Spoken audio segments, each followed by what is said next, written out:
wa taifa letu la Kenya kuhakikisha kwamba mipaka, anga na fuo za bahari zetu ziko salama masaa 24.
Mheshimiwa Rais, mkuu wa gwaride hili ni Luteni Kanali Daniel Mwange Msau, divisheni ya kwanza, chini yake Meja Zefania Onyampu.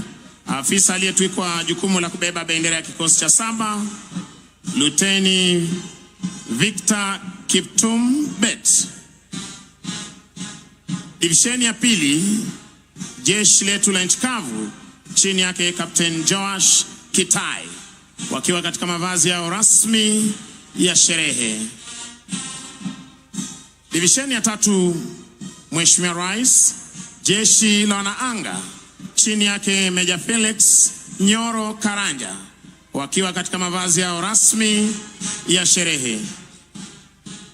Divisheni ya 4, jeshi la wanamaji, chini yake Meja Vincent Mtua Mwikia, wakiwa katika mavazi yao rasmi ya sherehe.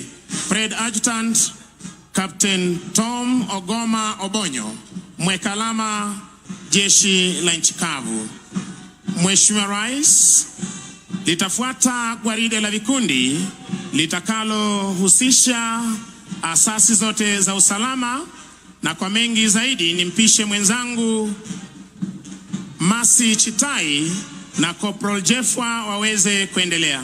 Mheshimiwa Rais, linafuata hivi sasa ni gwaride la vikundi likiongozwa na jeshi letu la nchi kavu, kikosi cha 20 cha wanamiavuli wetu company, wakiwa wamebeba miavuli yao, wakiwa chini yake Meja Victor Machanule. Company CSM, afisa mtolezaji la pili Jackson Muse Simboi. Kikundi cha kwanza chini yake Luteni Dennis Kimeli CTNA, wakiwa wamebeba miavuli yao.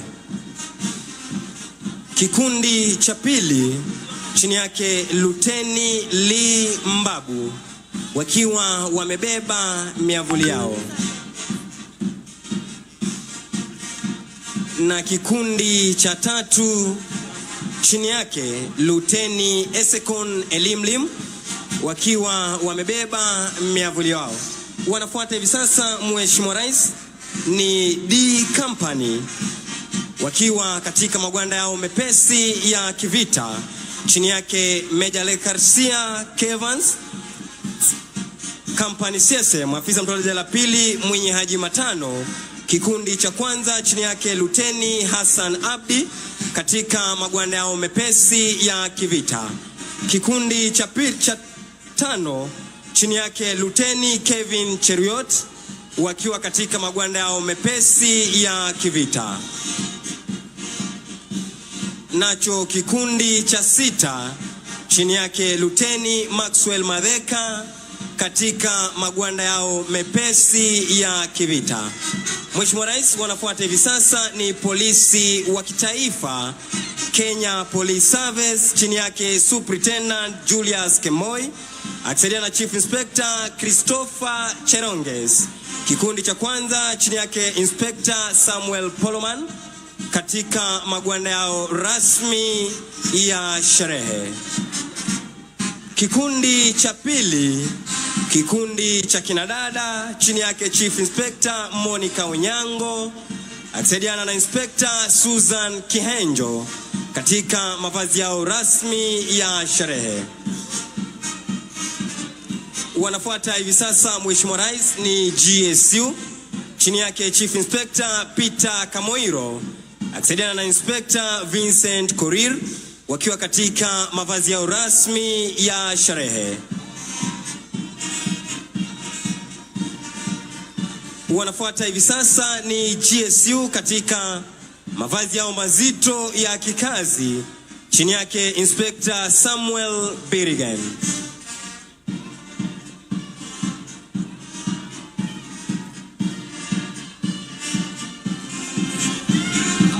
Mheshimiwa Rais, wanafuata hivi sasa ni kikosi spesheli cha kutumia majibwa almaarufu kama K9 Squad chini yake Chief Inspector Robert Ndegwa akisaidiana na Inspector Felix Uitunya. Mheshimiwa Rais, wanafuata hivi sasa ni polisi ni Administration Police Service chini yake Superintendent Bernard Wetete akisaidiana na Chief Inspector Godfrey Almasi. Kikundi cha kwanza chini yake Inspector Florence Kabongo katika mavazi ya rasmi ya sherehe. Wanafuata hivi sasa ni polisi wa kupambana na wezi wa mifugo chini yake Inspector Dennis Omondi katika mavazi yao mazito ya kikazi. Wanafuata hivi sasa ni polisi wa kupambana na majanga pale yanapoweza kuchipuka chini yake Inspector Hansen Ojakapel katika mavazi yao mepesi ya kikazi.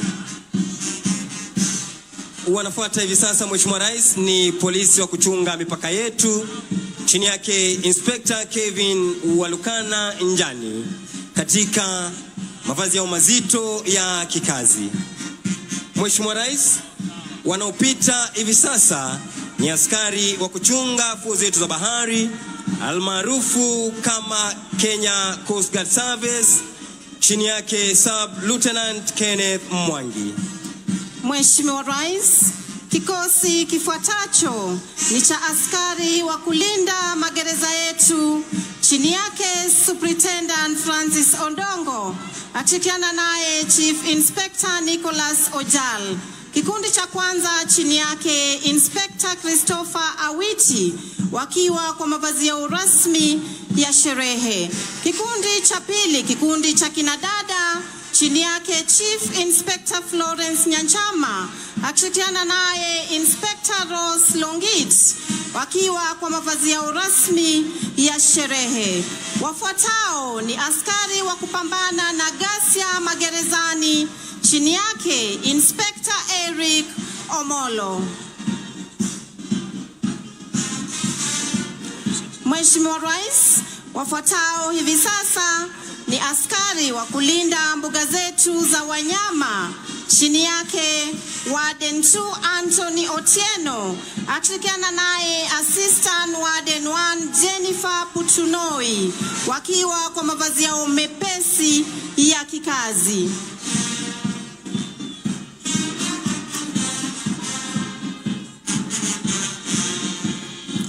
Wafuatao Mheshimiwa Rais ni askari wa kuchunga misitu yetu chini yake Superintendent Patrick Iluku akishirikiana naye Chief Inspector Dorcas Otiende pamoja na Inspector Cosmas Mayo wakiwa kwa mavazi yao mazito ya kikazi.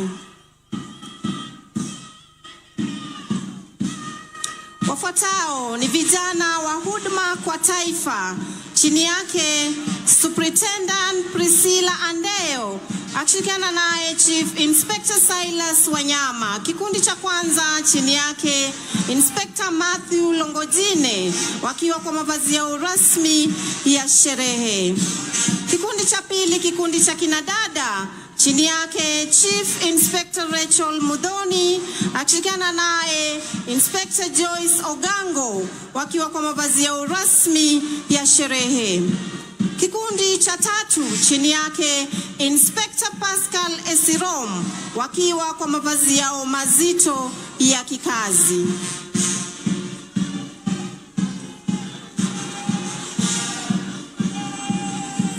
Kikundi cha 4, kikundi cha kinadada, chini yake Inspector Masi Mude, wakiwa kwa mavazi yao mazito ya kikazi. Mheshimiwa Rais, kwa kutufungia gwaride hili la vikundi ni askari wa gatuzi la Homa Bay. Kikundi cha kwanza chini yake Superintendent Nasser Ooko akishirikiana naye Inspector David Olum wakiwa kwa mavazi yao rasmi ya sherehe.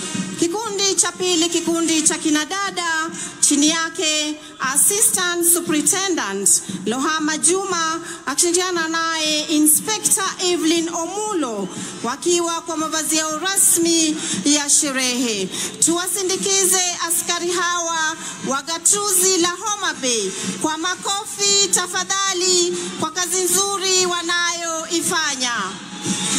Mheshimiwa Rais, ni zamu ya bendi za majeshi ya ulinzi hivi sasa kuweza kuondoka uwanjani.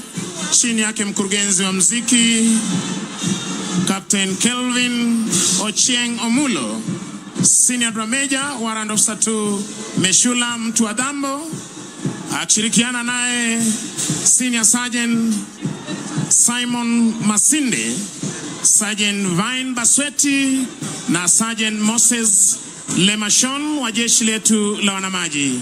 Baada ya kuletea burudani la muziki uliopangwa ukapangika, Mheshimiwa Rais, litafuata tamasha la ndege zetu za kivita tukiletewa na jeshi letu la wanaanga, na kwa mengi zaidi nimpishe mwenzangu. Basi Mheshimiwa Rais, linafuata sasa ni tamasha la ndege za majeshi ya ulinzi. Kikundi cha kwanza hewani ni ndege aina ya Group 120 Alpha, leo hii zikiwa chini ya overall formation pilot Major Ivanda Ocheng Amonde, zikiwa ni ndege za mafunzo kwa rubani wa kijeshi za chuo cha mafunzo kwa rubani Aviation Center of Excellence. Tuwapigie makofi marubani hawa tafadhali kwa kuweza kutuletea onyesho, ndege hizi zikiwa katika 3 ship Vic formation. Sasa ndege zitakazofuata Mheshimiwa Rais ni zamu ya ndege zetu za kivita, ndege aina ya Tiger A5, ndege ambazo zina uwezo wa kupaa kwa kasi zaidi ya kasi ya leo. Sababu kuu leo hii ni kutuonyesha maonyesho angani. Tunaweza shuhudia ndege hizi Mheshimiwa Rais, 6 ship Vic formation. Tuwape makofi marubani wetu wa ndege za kivita leo hii zikiwa chini ya lead pilot Major Alois Kemboi. Mheshimiwa Rais, marubani hawa wakiweza kuachana moja baada ya mwingine ili waweze kutuletea maonyesho ya moja kwa moja hapa angani, wao kutuonyesha jinsi wao hukabiliana na adui angani, ardhini na kwenye fuo za bahari. Onyesho la kwanza Mheshimiwa Rais, rubani atatuletea onyesho lijulikanalo kwa kimombo kama roll of top. Onyesho ambalo rubani atapaa kwa kasi kisha kuinua ndege kupaa ikiwa wima. Inapofika upeo wa kubaa, pasi itaweza kulaswa chali na kurudi mahali ambapo imetoka. Onyesho la pili, 4-point roll. Onyesho ambalo litatufungulia maonyesho yetu rasmi siku ya leo. Rubani wetu akiweza kujiweka tayari kabisa kuweza kugeuza ndege mara 4, degree 90 kila mara, kisha anapokamilisha degree 360 basi kurejesha ndege wima. Tushuhudie angani anapopaa kwa kasi mara ya kwanza, ya pili, ya 3, ya 4 na kurejesha ndege wima. Onyesho la pili, roll of top. Rubani kupaa kwa kasi kama tunavyoshuhudia hivi sasa, kisha kuinua pua la ndege kama tunavyoshuhudia, kupaa juu kabisa ndege ikiwa wima, kulaza ndege chali katika upeo wa kupaa na kurudi mahali ambapo ametoka. Tumpe makofi tafadhali. Aileron roll, rubani kupaa na ndege kwa kasi, kuinua pua la ndege na kutupa mizunguko ya kushoto kwa haraka pasipo kubadili mkondo wa ndege. Onyesho la tatu Mheshimiwa Rais, roll of top, rubani kupaa kwa kasi kama tunavyoshuhudia hivi sasa, kuweza kuinua pua la ndege kwa umaridadi kabisa, kufika upeo wa kupaa na kurudi mahali ambapo imetoka. Vertical roll, rubani kupaa juu kabisa huku akitupa pia mizunguko ya kushoto kwa haraka pasipo kubadili mkondo wa ndege. Basi Mheshimiwa Rais, kutufungia maonyesho ya ndege zetu za kivita rubani huyu atatuletea onyesho lijulikanalo kama high speed pass, onyesho ambalo atapaa kwa kasi zaidi ya kasi ya sauti, ikiwa ndio sababu kuu ya ndege hii kuacha sauti yake mbali. Wengi husikia sauti lakini ndege huwa hawezi kuiona. Kwa hivyo naomba tuweze kuelekeza macho yetu upande wa kushoto mwa jukwaa, mahali ambapo ndege hizi zimekuwa zikitoka, zinapotuonyesha maonyesho haya moja kwa moja hapa angani, ili tuweze kushuhudia onyesho hili ambalo rubani huyu atatuletea kwa kasi kabisa. Ndiyo yule anapita kwa umaridadi, akiacha nyuma sauti ya kipekee almaarufu Sound of Freedom. Tuwape makofi marubani wetu wa ndege za kivita. Na kutufungia maonyesho ya ndege leo hii ni helikopta speciali aina ya Huey, ndege ambayo ina uwezo wa kufanya mashambulizi, hali kadhalika kutafuta na kuokoa wakati wa majanga. Leo hii ikiwa inabeba ujumbe speciali kwa Rais wa Jamhuri ya Kenya na Jamhuri ya Kenya kwa ujumla, ujumbe unaosomwa Happy Madaraka 2025. Tuwape makofi marubani wetu kwa kazi nzuri wanayofanya kuhakikisha ya kwamba taifa letu liko salama masaa 24. Basi onyesho litakalofuata Mheshimiwa Rais ni kutoka kwa wana Green Eagles, ambalo watakuwa wanatua hapa kwa mnyavuli speciali, na kwa mengi nimkaribishe mwenzangu Sergeant Misango Mbae akaweze kuendelea. Kwako Misango Mbae. Asante sana mwenzangu. Mheshimiwa Rais, angani hivi sasa upande wangu wa kulia ni ndege aina ya Skytrack ambayo imebeba wana miavuli wa jeshi letu la Kenya, ambao wataweza kutua mahali hapa kutuonyesha maruko ama ukipenda free fall jumps kwa lugha ya Kimombo.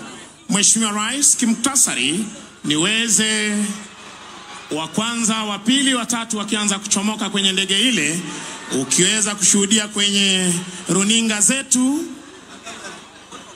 Mheshimiwa Rais, nitaweza kupa kimuktasari historia ya wana miavuli wetu, ambacho kikosi hiki kiliweza kuanzishwa mnamo mwaka 1988, kikundi cha kwanza kikiweza kupokea mafunzo yao kule Uingereza.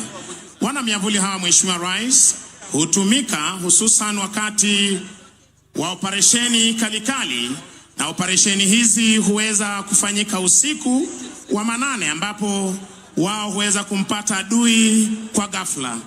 Mheshimiwa Rais, kikosi hiki hivi sasa kiko chini yake Brigadier Ahmed Ali Saman, na wakati wowote tokea sasa tutaweza kushuhudia wana miavuli hawa wameshatoka, wa kwanza, wa pili, wa tatu wakiweza kuja mahali hapa. Mheshimiwa Rais, tutakao kuwa tunawatarajia Mheshimiwa Rais siku ya leo ni Warrant Officer 1 Obadia Midibe, akiwa ndio jump master na kiongozi wa wana miavuli hawa.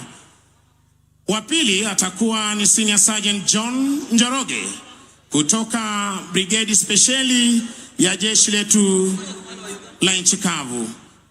Wa tatu tutakaye kuwa tunamtarajia ni Warrant Officer 1 Paul Aluku Omasaja kutoka jeshi letu la wanaanga, wakishirikiana naye Senior Sergeant John Kide ambaye atakuwa amebeba bendera ya taifa letu la Kenya, Senior Sergeant Steven Irungu akiwa amebeba bendera ya majeshi ya ulinzi ya Kenya, Sergeant Boniface Kiama akiwa amebeba bendera ya jeshi la nchi kavu, Warrant Officer 2 Paul Mbogo jeshi la wanaanga akiwa amebeba bendera ya jeshi la wanaanga, Sergeant John Kizongona akiwa amebeba bendera ya jeshi la wanamaji akiwa anatoka jeshi la wanamaji. Na baada ya hapo Mheshimiwa Rais, tutaweza kuwa naye Corporal Kelvin Kipande, Sergeant Patrick Kuria, na tutaweza kuwa naye afisa mteule daraja la kwanza Ronald Bichanga kuweza kubeba bendera ya gatuzi la Homa Bay. Kisha Mheshimiwa Rais, tutaweza kuwa naye Senior Sergeant Joseph Okeo ambaye ataweza kutufungia onyesho hili. Uwanjani hivi sasa Mheshimiwa Rais Dropson Safety Officer, ambaye anahakikisha kwamba wana miavuli hao wanatua salama wa salmin, akiweza kuwapa ishara ya moshi, ndiposa wana miavuli wetu wakaweze kuzidi kusoma mahali pa kutua. Afisa mteule daraja la pili Kali Mwema akihakikisha kwamba wana miavuli hawa wanatua mahali hapa salama wa salmin, pamoja na afisa anayowasimamia Captain Boniface Otori. Mheshimiwa Rais, ukitazama angani naweza kuiona bendera ya taifa letu la Kenya ikipepea angani hivi sasa. Ndiposa Mheshimiwa Rais, kila wakati huwa tunasema tunaondoka uwanjani kwenda kwa ulinzi wa taifa. Angani tuko sawa, kwenye fuo za bahari tuko sawa, na utaona Mheshimiwa Rais wakitua mahali hapa, mipaka yetu iko sawa masaa 24. Tazama Mheshimiwa Rais anapopinda miguu yake kama mwewe na kuanza kusoma mahali atakapotua. Mmoja akifunga break ya kwanza, ya pili. Tumshangilie kwa makofi mwana mwavuli huyu tafadhali. Akija kwa umaridadi kabisa, Warrant Officer 1 Obadia Midibe, desired point of impact. Mheshimiwa Rais akiweza kuipata, akipata desired point of impact, mahali hapo ndipo adui alipo na ameweza kuanguka mahali pale. Wa pili Mheshimiwa Rais, tazama anapokuja kwa umaridadi na kufunga break yake, makofi kwake. Watatu makofi. Basi Mheshimiwa Rais, ukitazama kule angani, anayebeba bendera ya taifa letu la Kenya, Senior Sergeant John Kide, akisoma upepo kwa upole, kwa utaratibu, ujasiri tulio nao Mheshimiwa Rais wa kulinda taifa letu. Tazama Mheshimiwa Rais, katika mafunzo yao wao husema every jump is a new jump. Makofi kwake. Senior Sergeant John Kide akitua mahali hapa salama wa salmin. Mheshimiwa Rais, Mheshimiwa Rais, wakija bado wanasoma anga, ambapo hii leo anayebeba bendera ya majeshi ya ulinzi, majeshi ya nchi kavu, akitua hapa salama wa salmin, akisoma upepo na kutua salama wa salmin. Mheshimiwa Rais, tumpe makofi Mheshimiwa Rais. Anayebeba bendera ya majeshi ya ulinzi, Senior Sergeant Steven Irungu, akiweza kutua mahali hapa salama wa salmin. Mheshimiwa Rais, jeshi akitua salama salmin. Mheshimiwa Rais, basi Mheshimiwa Rais, ukiweza kutazama upande wangu wa kulia, anayebeba bendera ya jeshi la wanamaji ambaye ni Marine Commando, Sergeant John Kizogona, akisoma upepo kuja kwa utaratibu. Mheshimiwa Rais, kuweza kutua mahali hapa siku ya leo. Tazama Mheshimiwa Rais kwa weledi na ujuzi walio nao. Tumshangilie kwa makofi anapotua mahali hapa. Sergeant Kizogona, fika salama salmin. Akija kutua Corporal Kevin Kipande, fika salama salmin. Mheshimiwa Rais, makofi kwao. Mheshimiwa Rais, sharti kwamba kila mmoja aweze kujivungia mwavuli wake anapotua mahali hapa salama salmin. Na ukiona wale ambao wanatua kule kando mwa uwanja, katika lugha ya kijeshi wanaweka sentry, anatua kwa umaridadi. Tuwape makofi wanapotua mahali hapa salama salmin, wakiwa na ujasiri. Mheshimiwa Rais wa mwisho, Warrant Officer 1 Ronald Bichanga na bendera ya gatuzi la Homa Bay. Tuwashangilie kwa makofi Mheshimiwa Rais. Asante sana Mheshimiwa Rais. Niombe kwa heshima uweze kuketi tunapoweza kuhitimisha vipindi vyetu vya kijeshi kwa ujumla. Wananchi wa Homa Bay, tuwape makofi wana miavuli wetu. Happy oye! Basi Mheshimiwa Rais, unavyoshuhudia hivi sasa wakiweza kujikunjia miavuli yao tayari kuweza kutuaga hapa uwanjani baada ya kutua mahali hapa salama salmin. Hizi ni tamasha, japo wakati wa operesheni Mheshimiwa Rais wao huwa wamejivungia zana zao za kivita, wakiwa wamebeba zana zao za kivita, miavuli, chakula watakayotumia kwa siku 7, kwa sababu operesheni fupi yao huchukua siku 7 kuendelea, wakiwa tayari kuweza kuondoka hapa uwanjani.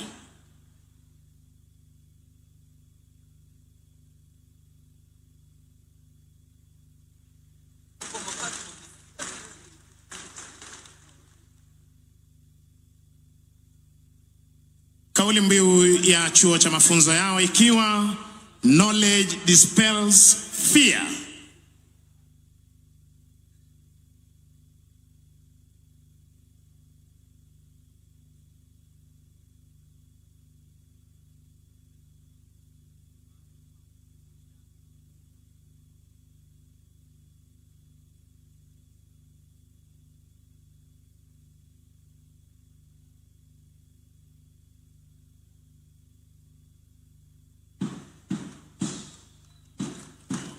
Tuwasindikize kwa makofi mazuri wanapoondoka hapa uwanjani. Maarifa hufurusha uoga, ikiwa ni kauli mbiu yao.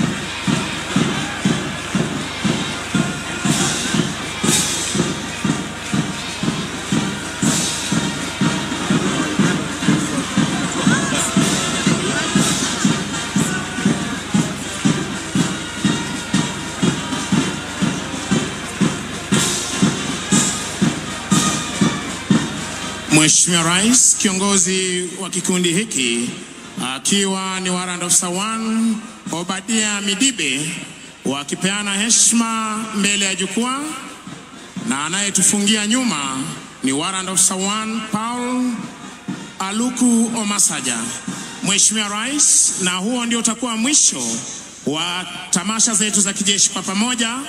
Ningependa kuwashukuru waliofanikisha makala haya: Brigadier Elijah Ndegwa Gatere, Brigadier Collins Mitoko, Brigadier Ahmed Mohamed Saman, Brigadier Joel Mayo, Kanali Ali Ibrahim Boru, Kanali Luke Nandasaba, Kanali Frederick Serem, Major Ismail Olwal, OGW, Major Samson Bwana Kodo, Captain Jen Nasirian Lenguris, Sergeant Duncan Kakundi. Niweze kuwashukuru wakuu wa itifaki, Major Charles Obwang, Major Lorot Ingolan, Silverstar, na niweze pia kuwashukuru wenzangu Senior Sergeant Kisuya George, Sergeant Masi Chitai, Corporal Kiti Jefwa.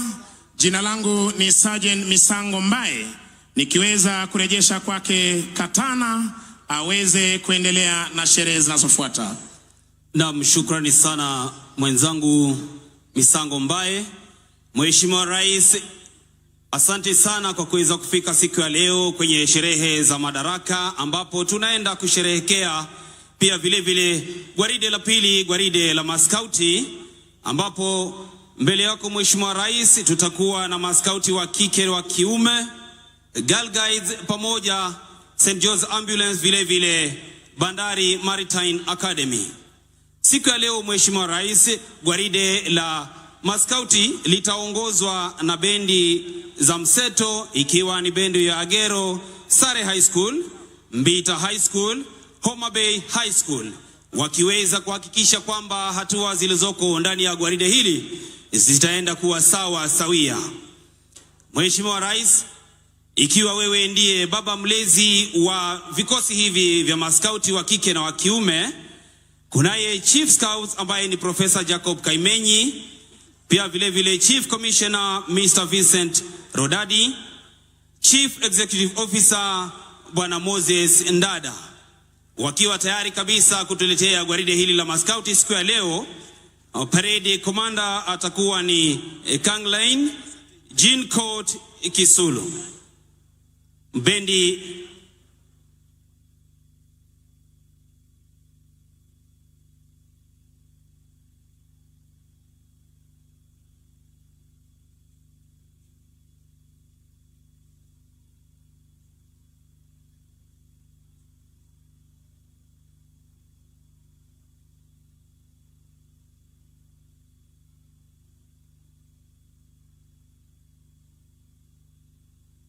Mheshimiwa Rais, bendi zetu zitaenda kutupromoshea miziki ya kizazi kipya, miziki ya awali na pia vile vile miziki ya dini ili kuweza kushika katika nyanja zote za ukuaji wa binadamu.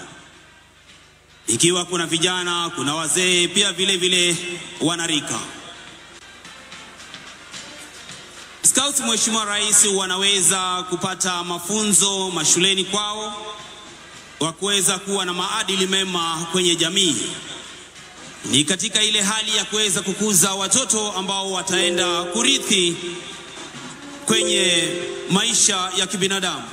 Hivyo basi wana skauti wako na takriban wafuasi 4.4.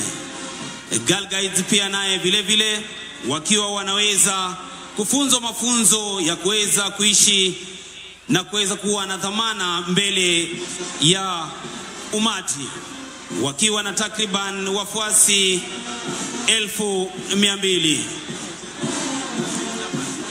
St. John's Ambulance hali kadhalika, Mheshimiwa Rais, wakiwa na wafuasi takriban 1,500. Hawa wanafunzwa huduma ya kwanza ili kuweza kuhudumia wananchi wakati wa majanga. Girl Guides vile vile, Mheshimiwa Rais, wako chini ya himaya zake mama mlezi Mheshimiwa B. Rachel Ruto, mama taifa, mwenyekiti wa kitaifa akiwa ni Teresia Chebet Maina, kamishina mkuu akiwa ni Rose Kioko, kaimu afisa mtendaji wa taifa akiwa ni Claire Opio, naye vile vile mwenyekiti wa bodi wa dhamani akiwa ni Honorin Kiplangat. Kikundi cha kwanza, Mheshimiwa Rais, cha Scouts hawa ikiwa ni Sungura, wakiwa wamevalia skefu ya rangi ya manjano, wanasema do your best, miaka 6 hadi 11, wakisherehekea nasi sherehe za Madaraka. Kikundi cha pili kinachofuata, Mheshimiwa Rais, ni kikundi cha chipukizi, wakivalia skefu ya rangi ya kijani kibichi, miaka 12 hadi 15, wakisema be prepared.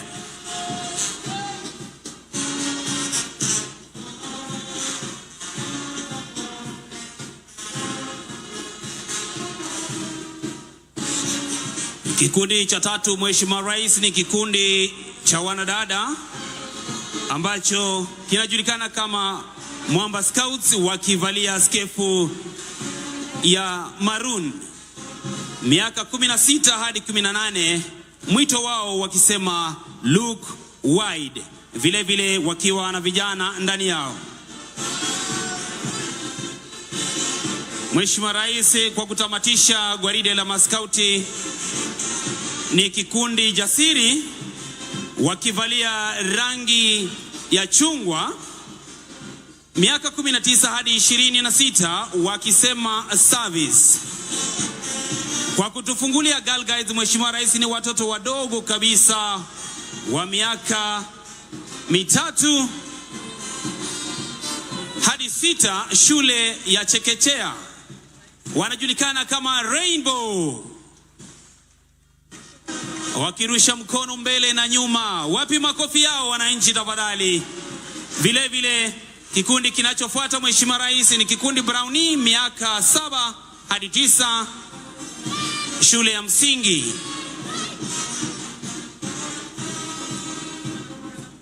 Girl Guides, miaka 10 hadi 14, wakipita wakivalia rangi nyekundu. Vile vile Rangers, Mheshimiwa Rais, wanatufungia gwaride la Girl Guides wakiwa miaka 14 hadi 18. Wanaofuata Mheshimiwa Rais ni St. John's Ambulance kutoka shule ya Asumbi Girls High na vile vile Ogande Girls High.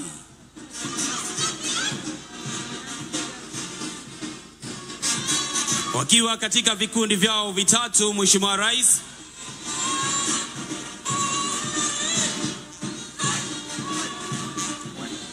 Bandari Maritime Academy, Mheshimiwa Rais, hawa wanaweza kupeana mafunzo kwa vijana wanaofanya kazi ndani ya meli, ndani ya fuo za bahari na hata vile vile ndani ya maziwa yetu. Mheshimiwa Rais, ndio hao wanapita kwa maridadi kabisa.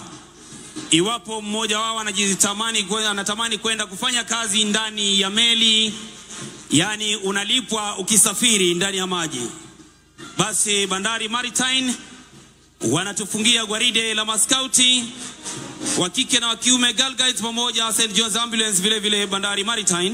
Bendi yetu wanapotoka uwanjani, ambayo ni bendi ya mseto Agero Sare High, Mbita High School, Homa Bay High School, wakifunga gwaride hili. Mheshimiwa Rais, ningependa kuwashukuru walioweza kutusaidia kukamilisha gwaride hili, ikiwa ni Rispa Omala, Rachel Imwani, Catherine Njuguna, Captain Kazungu, na mie Wilfred Katana Iha, nikiweza kuletea matangazo haya moja kwa moja ili tuweze kusherekea siku za Madaraka. Asante sana bendi kwa kuweza kututamatishia gwaride hilo. Asante sana bendi. Ningeomba kurudisha kwake usukani huu Mheshimiwa Rais kwa mkuu wa kitengo cha matangazo ya Rais, Bwana Michael Gitonga, aweze kuendelea na ratiba ifuatayo. Kwako Michael Gitonga. Asante sana. Tuwapigie makofi tafadhali kwa yale ambayo ametuandalia hapa. Mheshimiwa Rais, naomba sasa tuweze kutulia kwa maombi, na niwaalike watakaotuongoza kwa maombi siku ya leo. Nimwalike Bishop Bernard Okumu Ondiek, akifuatiliwa na Sheikh Ali Abdullahi, alafu atakayetufungia ni Abednego Adiemo. Twende kwa maombi tafadhali. Our dear Heavenly Father, Maker of heaven and earth, we thank you for this Madaraka Day, a day that marks our nation's journey towards self-governance, unity and purpose. Lord, I lift the President of the Republic of Kenya, His Excellency Dr. William Samoei Ruto. May you grant him divine wisdom, strength and vision as he leads this nation. Guide his heart with justice, compassion and courage to make decisions that uplift every Kenyan citizen. I pray for the visiting president. God, keep our two nations united in peace and prosperity. I also uplift up Deputy President and all of the national leaders. I pray for the citizens of Kenya. God, I pray for hope, resilience, and opportunity in abundance. May every family be sheltered in your abundant love and grace. May your truth, love, and righteousness reign in every corner of this country. Oh God, bless Kenya in the name of Jesus Christ. Bismillahirrahmanirrahim. Kila jinsi la sifa njema ni lako Mola, mlezi wa viumbe vyote, mfalme wa siku ya mwisho. Ni wewe tu ndio tunakuabudu na ni wewe tu ndio tunakuomba msaada. Ya Allah, ambaye aliyeumba mbingu na ardhi, udumishe taifa letu amani, upendo, umoja, undugu na maendeleo. Ya Allah, tuliosanyika hapa kwa siku muhimu ya Wakenya wote, na hii madaraka tumepata kwa uwezo wako, kwa kupitia wazee wetu waliotangulia, ndio leo sisi tunavujivunia. Ya Allah, tunakushukuru kwa hiyo. Tunazidi kukuomba, ya Allah, umjalie kiongozi wetu mheshimiwa Dr. William Samoei Ruto, umpe afya na maisha marefu, pamoja na baba Amolo Odinga. Ya Allah, uwajalie viongozi wetu yote. Ya Allah, umjalie rais mgeni ambaye alitutembelea hafla hii. Umjalie mama wetu Gladys Wanga Nyasuna, umpe afya na maisha marefu. Ya Allah, ili watumie madaraka hii kwa manufaa ya kuinua taifa letu na kwa manufaa ya kuinua nchi yetu. Ya Allah, uko na uwezo, umjalie Kenya yetu, umjalie kaunti yetu. Amina ya rabbal alamin. Katonda omlushwe kyalo ne bigiri nyakyanga owire warero no wiro unene wa Wakenya batukana nabo obukanga shibo kulinde kyalo kyabu. Katonda tukolotio awaga kabalwanire kyalo kina bamala kugona twamukono gawo ne migizigi yabu ganyo warinde kayuwa omanyire Kenya ni serikali erindwe no munene kandi mukulundo munene Daktari William Samoei Ruto okole mirmogeza Kenya kweno wolu gandazo ngeganda zio nate ikole mirmalala tusabira omwiko ifu president oze kutuwano mugeni oganyumurinde kumira gaza kubanu. Katonda sawa county zifu pirangwena brio zikole mirmogeza kandi Homa Bay mama Gladys Wanga arinde Homa Bay no wolu wazoga watu wae kusawa ni kusasama. Katonda nitola Kenya tamakono gao ganyo warre awariari abagala kureta erioga mukialo ganyo wareta lala tukolemiri malala Kenya kikome kayuwa ni kusawa matinyu nizeze muwarre kialo kuno kani murinde kialo kuno. Katonda rinde kialo kuno. Katonda reto wolu tuonate tuikale no wolu. Katonda otio kulugonzilu wao rinda wa Kenya. Amen. Rinda wa Kenya. Your Excellency Dr. William Samoei Ruto, President and Commander-in-Chief of the Kenya Defense Forces. Your Excellency Rachel Ruto, the First Lady of the Republic of Kenya. Your Excellency Natasha Pirks Musar, the President of Slovenia. Your Excellency Professor Kithure Kindiki, Deputy President of the Republic of Kenya. Your Excellency Dr. Joyce Kithure, spouse to the Deputy President.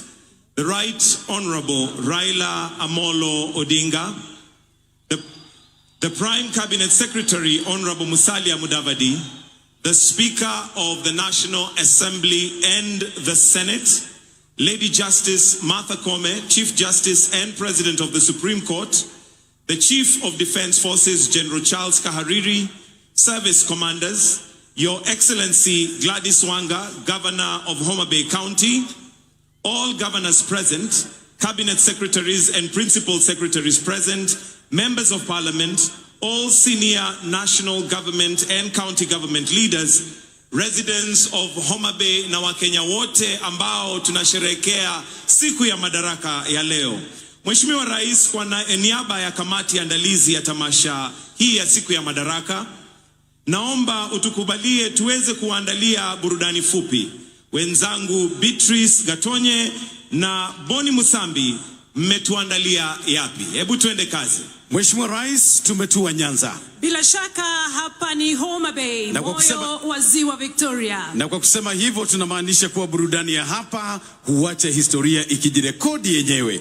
Leo hii Mheshimiwa Rais, tumekuandalia mseto kabambe wa utamaduni wa jamii ya Dholuo, wasanii maarufu wa taifa, nyimbo za Injili, wakongwe wa Orutu, wapiga densi wa kuvunja sakafu ya jukwaa. Mheshimiwa Rais, leo utaweza kuwaona macho kwa macho wasanii wakali kutoka eneo hili.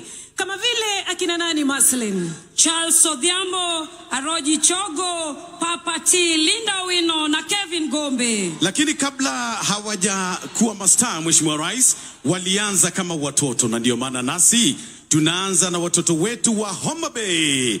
Leo tunajivunia zaidi ya watoto 500 kutoka shule 11 za gatuzi hili la Homa Bay, wakiwa chini ya uongozi wa walimu wao Eric Amuhaya, Faith Mbote, Ezekia Ogira, Suleiman Salim na Janet Langat kutoka Wizara ya Elimu.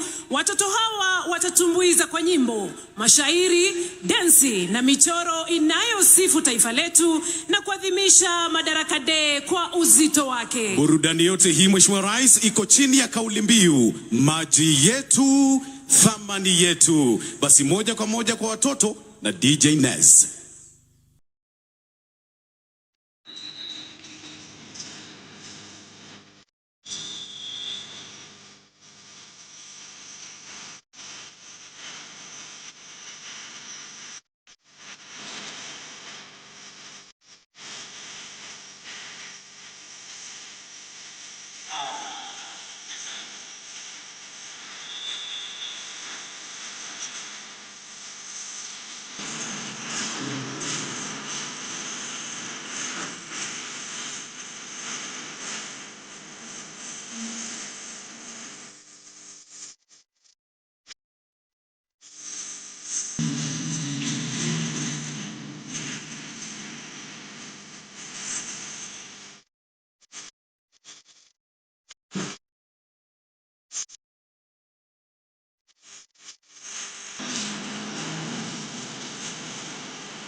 Wameunda jina Homa Bay, County of Endless Potential. Wapamne giuru wagone nithindo gosigala gala jo Homa Bay.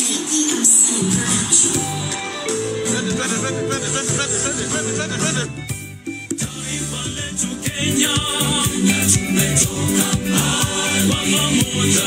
Kenya tumefika mbali, songa mbele. Kenya tunasonga mbele.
Tazama Mheshimiwa Rais, umeunda mashua MV Homa Bay, na hii blue unayoona ni ziwa Victoria. Makofi kwa watoto.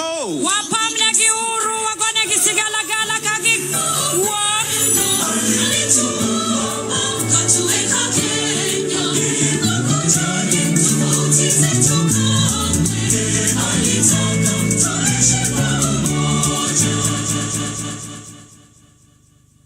Jambo Rais, jambo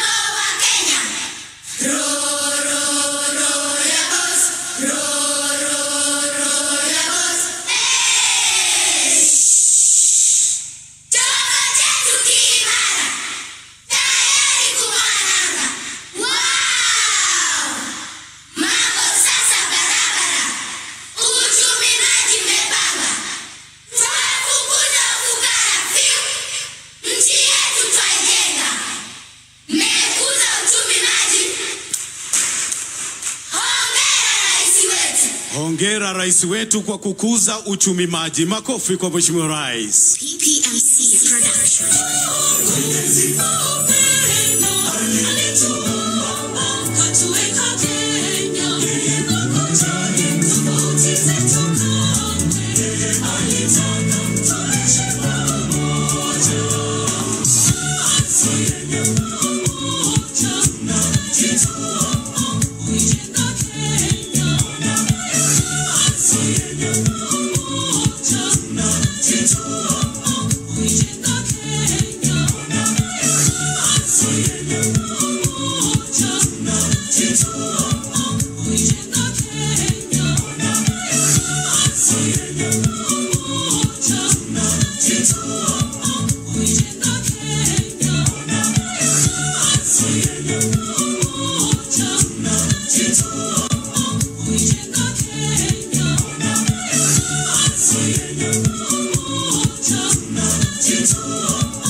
Wameunda jina Blue Economy. Watoto hawa Mheshimiwa Rais wanajivunia maji yetu ambayo ndiyo thamani yetu. Makofi mazuri.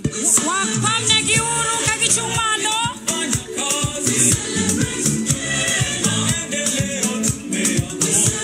Wanaoingia sasa Mheshimiwa Rais ni wavuvi na wauzaji samaki. Waseme nawe kupitia shairi Mheshimiwa Rais.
President wetu mpendwa, tunakupenda sana.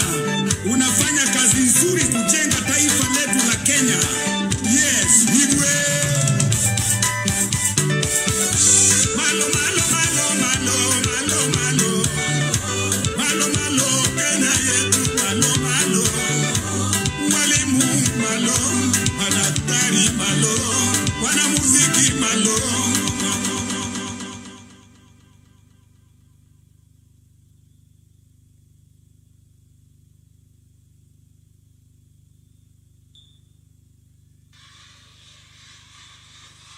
Ona maajabu Mheshimiwa Rais, wameunda samaki. Mkono wa kushoto ni kichwa, mkono wa kulia ni mkia. Na kwa vile umeshusha bei ya unga wa ugali, mlo umekamilika Mheshimiwa Rais.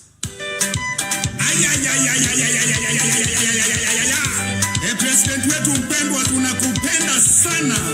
Unafanya kazi nzuri kujenga taifa letu la Kenya. Yes, Igwe. Malo malo malo malo malo malo. Malo malo Kenya yetu malo malo. Walimu malo, madaktari malo, wanamuziki malo, wakulima malo, wanajeshi.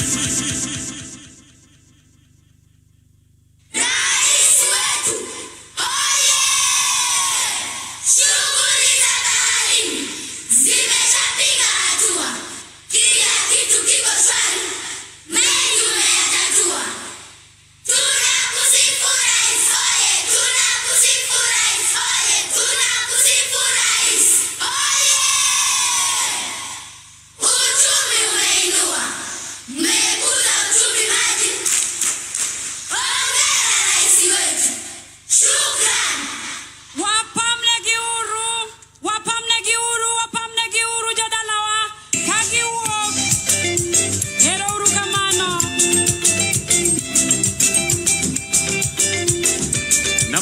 kwa ishara hiyo, Mheshimiwa Rais, tunahitimisha burudani bunifu kabisa ya watoto na kuwakaribisha wasanii mashuhuri, tukianza na nyimbo za kitamaduni. Super Cultural Group, Kagan Kochia Cultural Dancers, Ratonyo Traditional Dancers. Charles Odhiambo, Kennedy Orua, Peter Opio. Watakao kuandalia ohangla ni Achieng' Nyarongo, Arodi Chogo, Freddy Jakadongo, Abongo Bwana, Oluch Digital, Papa T, Kaka Talanta, Oticho Jasuba. Wale watakao kuletea nyimbo za Injili ni pamoja na Milka Omondi, Linda Otieno, Owino, Fred Omondi, Christine Otieno, Paul Oleche, Kevin Gombe, Phoebe Moses, Irene Akoa na Janet Ohudu. Afrobenga Mheshimiwa Rais ni Awiko Wudinjapala, Lizi Seme, Abungu System, Kapweps Anto, Eda Anyon, Omondi CEO Sherina War na Linda Matiko the Rumba Queen. Kazi kwenu.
Ramogi to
tusimame tusherehekee, nasi sote tusilale tuwajibike.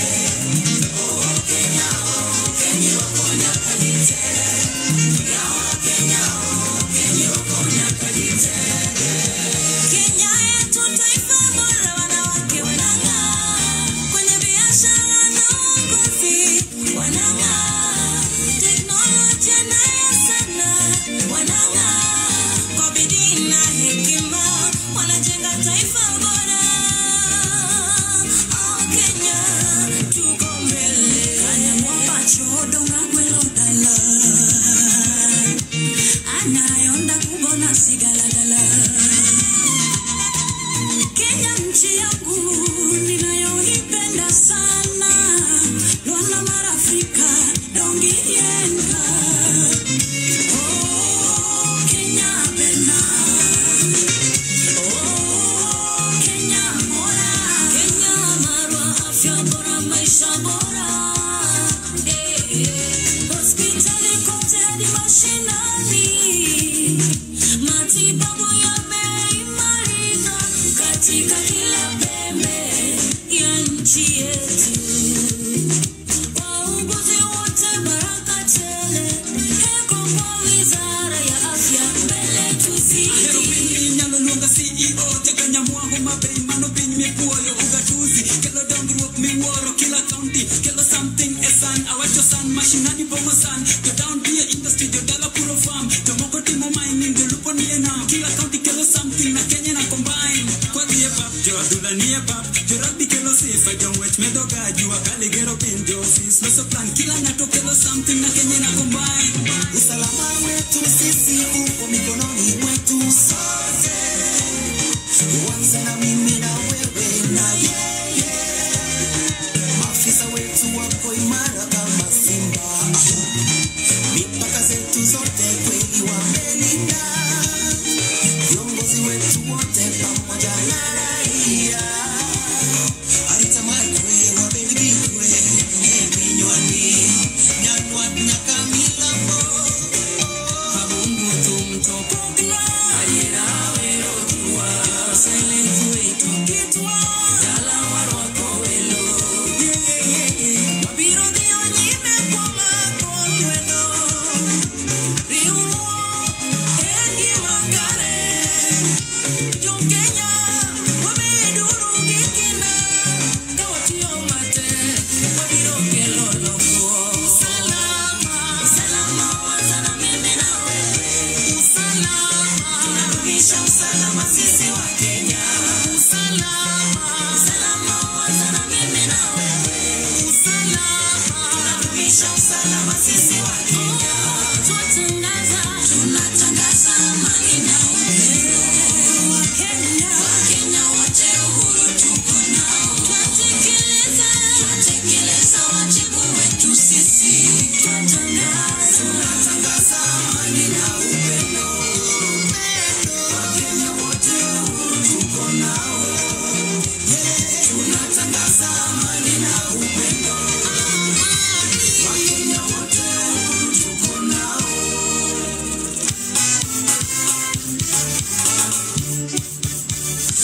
PPMC Production.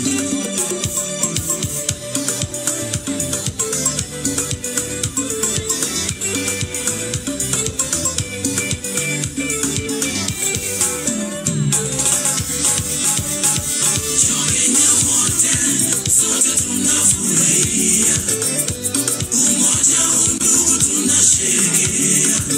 Bidii yetu ndiyo nguzo imara, ushirikiano ndiyo msingi wetu. Tunajenga Kenya, tunasonga mbele pamoja.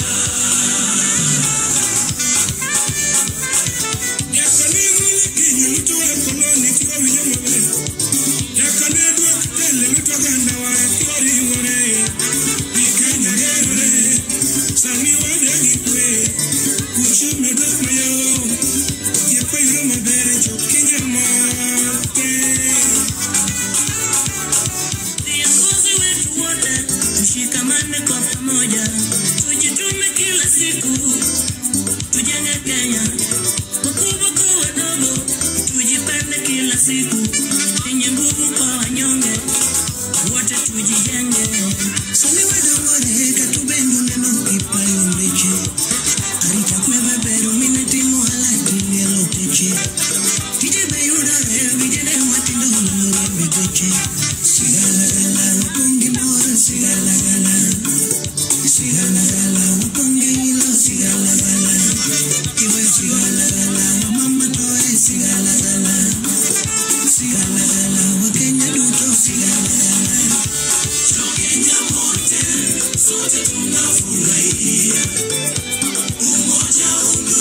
Yes,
Sifa zote ni zake, Bwana wa majeshi.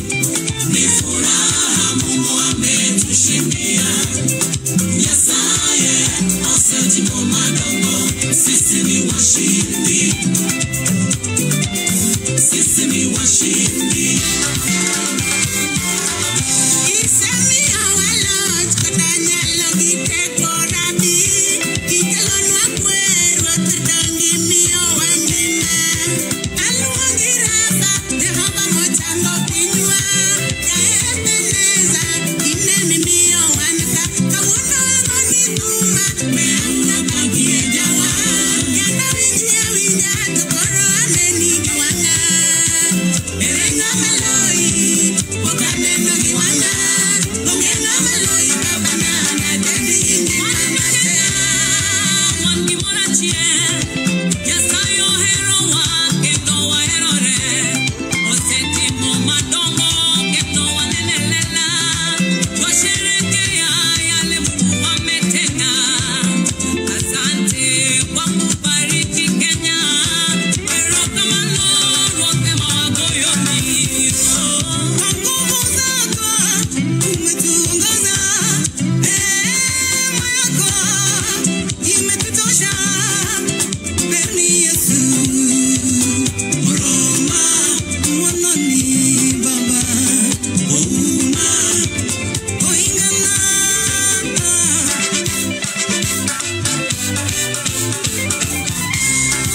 Mungu Yesu jatelo kabayo. Rabi ni kongo loko. Rabi ni wangima. Rabi kelo wagen. Owilayo loko la moa.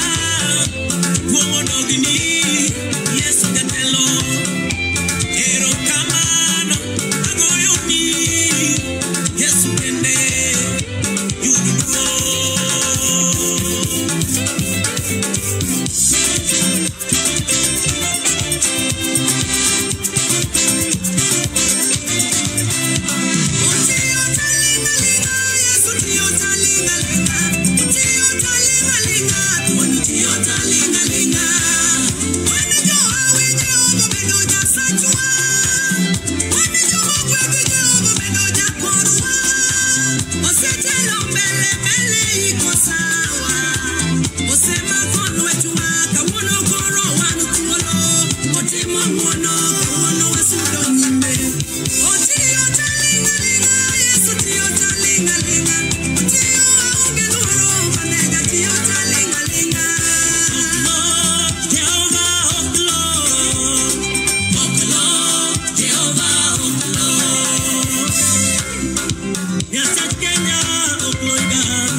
Inkendi wa pata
Mheshimiwa Rais, tunafika mwisho sasa wa burudani na tunaomba tuwasapoti wasanii hawa kwa kuwafollow katika mitandao yao ya kijamii.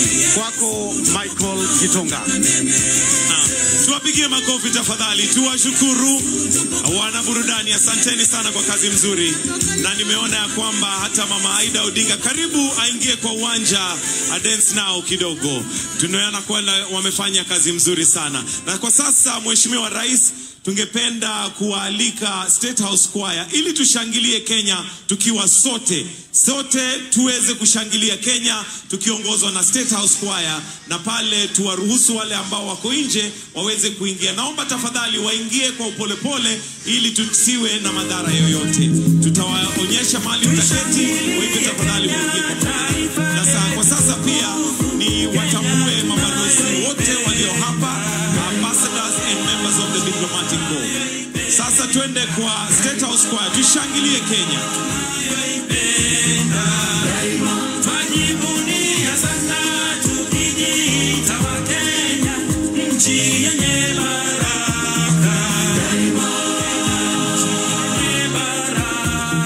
Wananchi walio nje tafadhali wanaomba kuingia.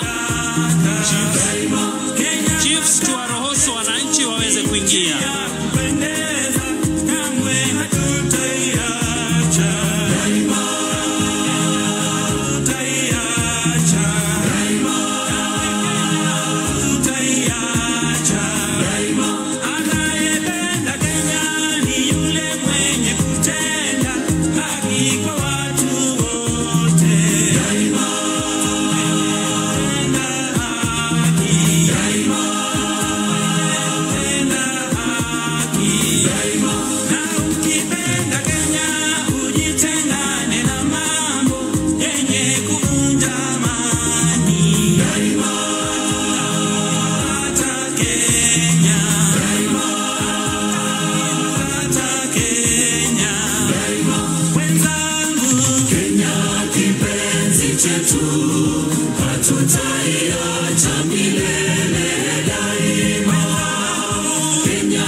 Kenya tunayoipenda.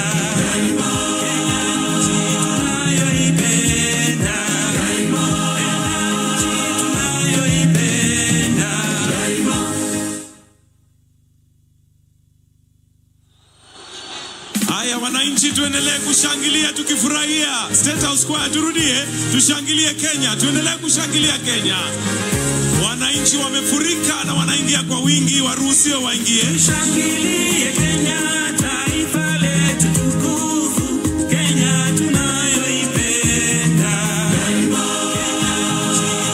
tunayoipenda. Daima tunayoipenda. Daima twajivunia sana tukijiita wa Kenya, nchi yenye baraka. Daima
tafadhali, ili wale ambao wanaingia waweze kupata nafasi. Wale tuko mbele tunaweza tukaketi.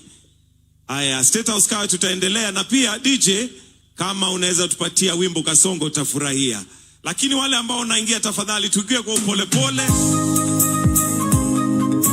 Kuna nafasi ya kila mtu, kwa hivyo tusisukamane tafadhali.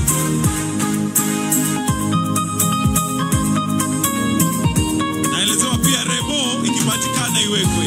tukingojea kwa wananchi waingie.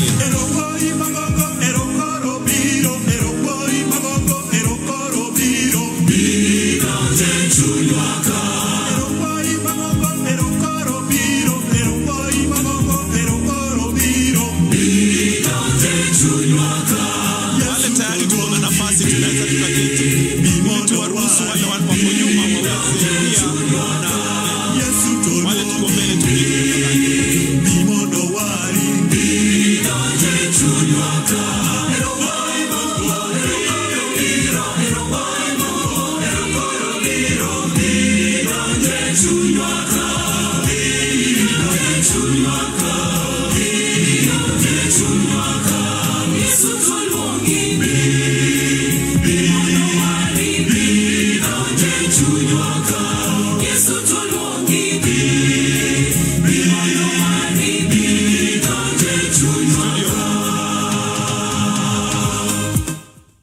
Haya basi, wananchi tukiendelea kuingia, nataka sasa tuende katika kurasa lingine ambalo ni la hotuba. Na nataka kwa sasa nimwalike gavana wa Homa Bay, Gladys Wanga. Hebu tumpigie makofi gavana wa Homa Bay, Gladys Wanga, aje anene mafupi. Karibu, Madam Your Excellency.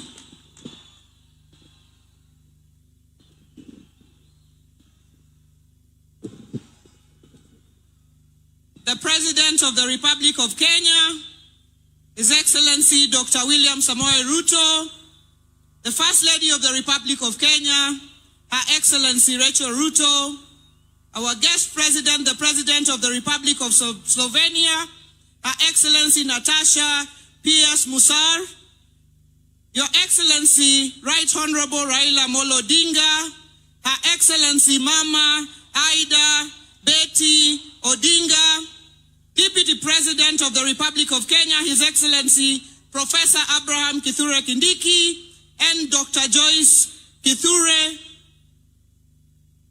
Cabinet Secretaries present, Speakers of Parliament, Speaker of the National Assembly, Right Honorable Moses Wetangula, Speaker of the Senate, Amason Jaffa Kingi, the Prime Cabinet Secretary, Excellency Governors present, Leaders of Parliament, His Excellency Junet Mohammed, His Excellency Honorable Kimani Ichung'wa, Honorable Aaron Cheruiyot, Members of Parliament present, Members of the Diplomatic Corps, distinguished guests, ladies and gentlemen. His Excellency the President, if you allow me just 1 minute, I would like to recognize the Excellency Governors who have come here. His Excellency James Bob Orengo of Siaya, His Excellency Anyang' Nyong'o of Kisumu, and His Excellency Dr. Ochilo Ayako of Migori. Deputy Governors led by my own Deputy Governor, His Excellency Oyugi Magwanga. Members of Parliament from Homa Bay, Your Excellency, we are hosting this as a leadership together. Please just rise so that I can recognize you. Senator Beatrice Ogola, Honorable Bensouda Joyce Osogo, Senator Moses Kajwang, Honorable Peter Pondokaluma, Honorable Millie Mabona, who is also the whip of the National Assembly, Honorable Dr. Lilian Gogo, Honorable Adipo Kwome, Honorable Martin Peters Owino, and Honorable Karoli Omondi, Members of Parliament from Homa Bay County. Members of the County Assembly led by the Speaker, please just rise for acknowledgement. Members of the County Executive Committee, please just rise for acknowledgement. And the one and only First Gentleman, Mr. George Wanga.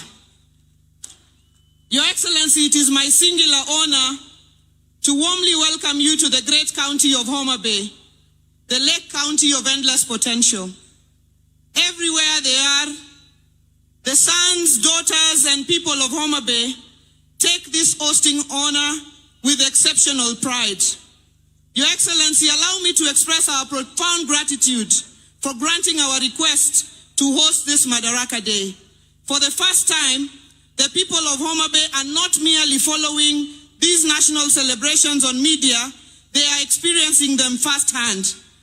This auspicious moment will leave an indelible mark on our community, especially in the hearts and minds of our children and youth. Your Excellency, we are grateful that just 6 months ago, during the finals of the Genoa Governors Cup, you pledged to complete the expansion of our stadium. Today, we proudly unveil a 12,000-seater capacity, canopy-covered stadium, ongoing of our dualing of our main highway, expansion of Kabunde airstrip, and upgrading of various roads in Homa Bay town. These developments are a testament to your commitment to keeping promises. Your Excellency, ladies and gentlemen, let me tell you about Homa Bay. Our name is derived from the majestic Homa Hills and the lakefront, the bay. Of the 6% of Kenya's Lake Victoria, almost 80% lies within Homa Bay County. It is a beautiful gem with scenic beaches, beautiful sunsets, breathtaking hills, the Ruma National Park and the rare Rowan antelope, Simbi Nyaima and its flamingos, and the beautiful islands of Mfangano, Rusinga, Takawiri, Kiwa, Kibuogi, Ringiti, Ngode, among others. Homa Bay offers an abundance of natural wonders. On this historic event, as we celebrate the 62nd Madaraka Day, let me reflect on the contribution of Homa Bay's legends in the making of our nation. Gor Mahia, Ojijoteko, Tom Mboya, Paul Mboya, Otieno Kajuang, Orua Ojode, Dr. Odhiambo Mbai, the chair of the Devolution Committee during the Constitutional Review, among others. It is befitting that we named this magnificent stadium Raila Odinga Stadium in Homa Bay, Rosh, to honor and celebrate the father of devolution in Kenya, Baba Raila Amolo Odinga. Asante Baba for defending devolution.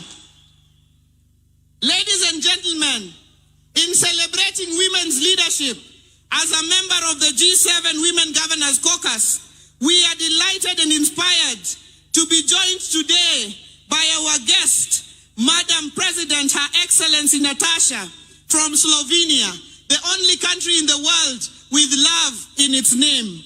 We celebrate women leaders on whose shoulders we stand. Mama Phoebe Asio, Mama Rachel Ruto, and Minpin, Her Excellency Dr. Canon Ida Betty Odinga, among many others. We thank the people of Homa Bay for electing women leaders, as we are among the few counties that have achieved the 2/3 gender rule, with election of Honorable Millie Mabona, Honorable Dr. Ivo Bara, Honorable Dr. Lilian Gogo, Honorable Bensouda, and Senator Beatrice Ogola. Your Excellency, we celebrate your government's partnership with Homa Bay County, anchored in our constitutional framework. Since independence, no administration has matched your dedication to our development. The construction of 10 fresh produce markets in Kijebi, Luanda, Sindo, Mbita, Ndiwa, Rodi Kopan, Kindu Bay, Misambi, Kobodo, and the Homa Bay Fish Market at the lakefront, which you launched on Friday, will economically empower and dignify our farmers and traders. We thank you for approving additional markets in Kadongo, Kosele, Nyangueso, Pala, Sikuadi, and Rangue. Your Excellency, revitalization of the piers in Homa Bay, Kendu Bay, and Bita will foster seamless connectivity across Lake Victoria. In the near future, you will launch the Lake Victoria Public Ferry. Your Excellency, in line with this year's theme of the Blue Economy and Maritime Affairs, we request your government to support the setup of the Blue Economy Center of Excellence at the Tom Mboya University, lake safety for our fisherfolk, support for our beach management units, and inclusion of women and youth to attain the 52,000 potential Blue Economy jobs in Kenya. We applaud the commencement of construction of critical road networks, including the Mfangano Ring Road, Rusinga Ring Road, Mbita Sindo Magunga Sori Road, Kadel Kanyadhiang Road, Odeojijoteko Road, Rangwe Oboke Nyaburu Road, Rangwe Ndiru Road, Kadongo Gendia Road, Nambakaraboka Diedo Road, the Gor Mahia Ring Road, Wahambla Imbo Road, La Laruga Road. The Gor Mahia, which you launched just the other day. These projects will enhance connectivity and drive economic growth for our people. Your Excellency, as a county, since coming into government 2.5 years ago, we have raised our on-source revenue by over 700%, from 191 million to over 1 billion shillings. Using this enhanced on-source revenue, we are constructing a 5-story accident and emergency block in our Homa Bay Teaching and Referral Level 5 hospital, which will serve as our referral hub, our commitment to a healthier and wealthier county.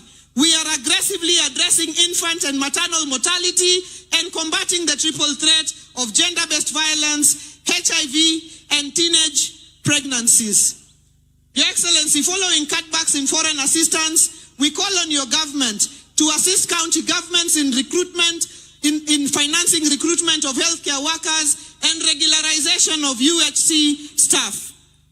Showcasing our boundless agricultural potential, according to the KNBS, Homa Bay is the leading producer of fish, sunflowers, sweet potatoes, and peanuts in Kenya, the second largest producer of cotton, and the top 3 millet and sugarcane producer, not forgetting our sweeted pineapples from Olare in Kochia. The establishment of the Riwa Special Economic Zone and the County Aggregation and Industrial Park, in partnership with your government, will facilitate value addition, agro-processing, industrial growth, wealth, and job creation. The setting up of the fish processing plant by Victory Farms aligns with our vision for private sector partnerships. We call on more private sector players to set up at the Riwa Special Economic Zone in areas of cotton ginning, edible oil processing, sweet potato pelleting, among other value chains. We request your government, Your Excellency, to support us with the horizontal infrastructure at the Riwa SEZ. Your Excellency, we are committed to education. We have built 241 classrooms under a program dubbed Dondoa Kaunda in the last 2 years. Our Fundi Mangula Vocational Training Scholarship, Fins to Swim Scholarship, and bursary program supports over 20,000 beneficiaries every year. We thank all our partners for their support across various sectors. Joturu awa mabor, tokendo wadi mabor. The construction of our new county headquarters in partnership with CPF is now nearly complete, and it will provide a one-stop shop for all government services, complete with a Huduma Center. This project is part of a broader vision to transform Homa Bay into a vibrant economic hub and a gateway to East Africa. We are relocating administrative offices to open up the lakefront for investment, tourism, and hospitality. Our larger vision is to have a Homa Bay city in a decade, the Cape Town of Kenya. Your Excellency, on behalf of the people of Homa Bay, let me thank you for appointing our sons, CS National Treasury, Honorable FCPA, John Badi, and the PS Interior, Dr. Raymond Omolo, to critical dockets in your government. Your Excellency, let me celebrate our unity in progress. The success of Homa Bay has been achieved by working together. In our quest for development as captured in the ODM 10-point agenda. I thank you, Mr. President, and Your Excellency Baba, for coming together to ensure that no Kenyan is left behind through this broad-based arrangement. This is how we will tackle the challenges confronting us, by having everyone on board the Kenya prosperity ship, the men, the women, the youth, the persons with disability, the elderly, the marginalized, and all 47 counties. As we celebrate 62 years of self-rule, let us recommit ourselves to national unity, progress, and development. In closing, Your Excellency, I take this opportunity to warmly invite you all back to our county for the Devolution Conference in August 2025, and the World Food Day in October 2025. And tomorrow, as we host the Mashebeji Derby for the first time outside Nairobi, at this same stadium, the home of engineer Michael Olunga. God bless Homa Bay County. God bless Kenya. Ero urukamano jothurua. Ero urukamano kuwa mruako welo. Makofi ya Governor tafadhali. Thank you, Your Excellency. Your Excellency, sir, before Her Excellency invites the Deputy President, allow me to give PS Hinga a few minutes to give us an update on where we are with affordable housing. Tumpigie makofi PS Hinga akija kunena machache.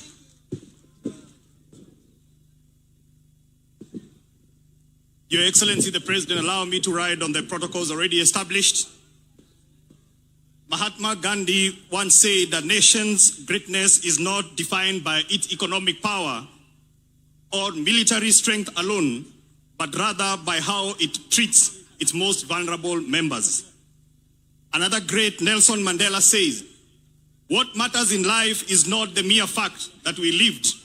It is what difference we make to the lives of others that will determine the significance of the lives that we lead." Your Excellency, as we celebrate Madaraka Day, we need to ask ourselves the question, 62 years later, are we free yet? I dare say that we are heading in the right direction because, Your Excellency, this morning or this afternoon, there are 3 Kenyans who represent a growing list of the new homeowners that you are going to present with their right to home ownership. Your Excellency, freedom from indignity, freedom from living in squalor, freedom from having to pay to use a toilet, freedom where someone doesn't have to pay 172% more for water, that is true freedom. Your Excellency, allow me to invite the 3 that represent the new homeowners. I have Damaris Adoyo Ochele. Damaris. Your Excellency, Damaris is a county administrator in the county of Homa Bay, and she is a homeowner. I would like to request that, Your Excellency, you come in front with your permission so that you can be able to present her with her right to home ownership. Damaris, come on, tuwapigie makofi Damaris tafadhali. Damaris, asante sana, utangoja hapo pia. Your Excellency, ngoja tu hapo. The next person I want to invite is Victor Okoyo. Victor ni ule jamaa unasema wakubonyeza kompyuta dola inaingia. Victor is also able-bodied differently, and that means, Your Excellency, that we are still taking care of the most vulnerable people in our society. Victor is a new homeowner. Thank you so much. Makofi kwa Victor. Last but not least, we have Helen Osala. Your Excellency, that face I'm sure is familiar because Helen Osala is Mama Samaki. She is one of the ladies that had the pleasure of cooking for you fish the other day. She is a true testament of what you talked about bottom up. When you talked about you're going to build serikali na mama mboga na watu wa boda boda. Asante sana for dignifying Helen.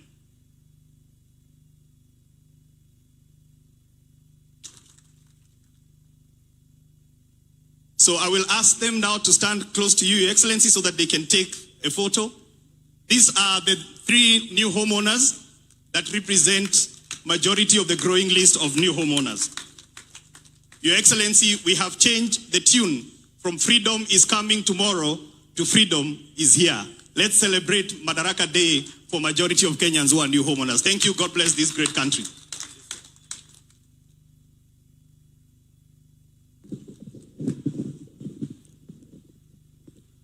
Your Excellency, allow me to invite now His Excellency, the Deputy President of the Republic of Kenya, Professor Abraham Kithure Kindiki. Joturwa warwak jatelo. Mheshimiwa Rais, allow me to ride on the protocols which have already been laid out. Mheshimiwa Rais, naomba kwa heshima kubwa, kabla sijakualika, kwa sababu leo tungetaka tukusikie, naomba niambie wananchi, rais ameniuliza kwa heshima nimsaidie kwa kumuita rafiki yake, kiongozi wetu ambaye ni mwanasiasa ambaye amekuwa na ushawishi mkubwa sana katika siasa zetu za Kenya. And therefore I feel greatly honored to request with a lot of humility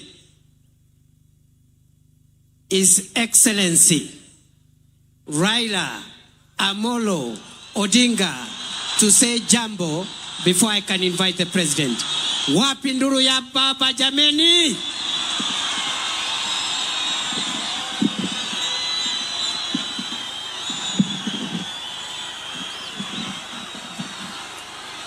Haya.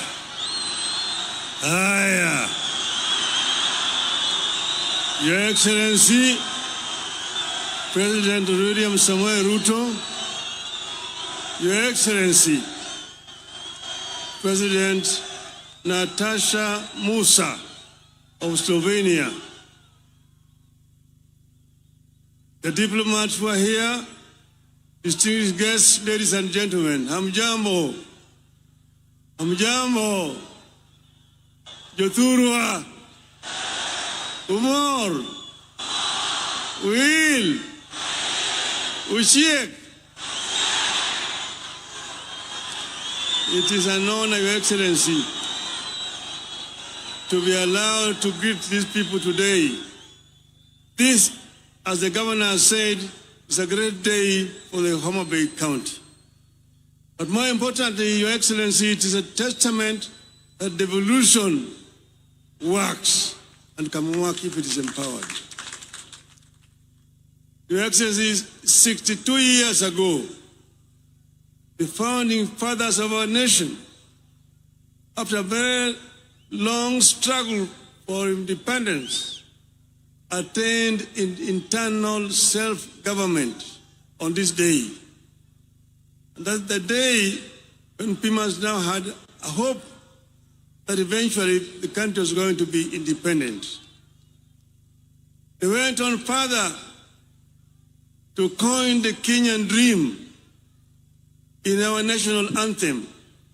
You'll find it in several stanzas of our national anthem.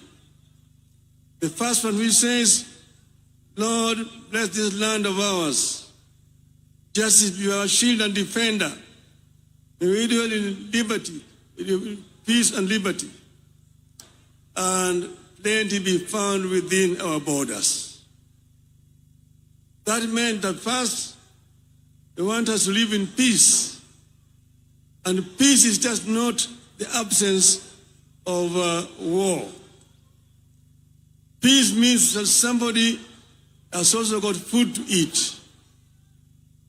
And they say that unity, people should be united without any discrimination on the basis of gender, on the basis of tribe, on the basis of religion, and on the basis of culture.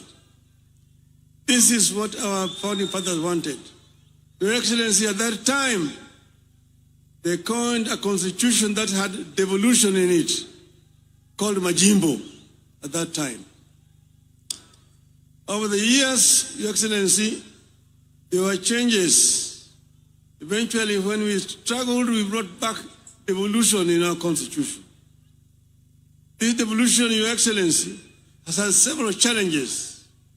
But I want to invite you, Your Excellency, to ensure that devolution works.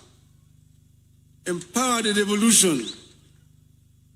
Number one, by giving more resources coming down to the counties. Let the counties have sufficient resources so that they can be able to provide services to the people. And then there are also some services which were not devolved. But, Your Excellency, those services which are not devolved can be delegated. Delegated to be implemented by the county government. But Your Excellency, I want to plead with you, do not resurrect provincial administration. Provincial administration is a relic of colonialism that has no place today in a free and independent Kenya. We want to see that the governors get sufficient resources to do their work. And then they are also going to be supervised by other institutions. We want also our members of parliament to continue to do their work effectively by representing, legislating, and oversighting the national government, but allow the development to be done by the county government themselves. Your Excellency, if we do this country is going to develop at much faster rate. That is why I would like to hear today on the National Day appeal to Parliament to implement what we had put in our agreement, that 450 billion shillings be allocated to counties in this coming budget. Finally, Your Excellency, you have had several challenges. We have had a lot of issues. 2 years ago, we were on the streets. And even last year, they were on the streets, the Gen Zs. I saw that during the prayer breakfast recently this week, there was apologies that were being made. The Speaker and yourself, which is wonderful, as a first step to reconciliation. But then there's the issue of people who are injured, some people who died during that time. I want today to say that we should do compensation to families of those who died and those who are injured, so that we can have a closure to this chapter of our national history today. We want Kenyans to live in peace and in unity. Yothurwa. Unenogi wanenoni. Wija maber. Uroko welu. Amiari wani yothurwa mondo riure kwa dhi nyime. Wange kumwadwa dhi. Wange kumwae. Wange kumatimunadi. Kumwadhi. Your Excellency, thank you very much. Long live Kenya. Asante.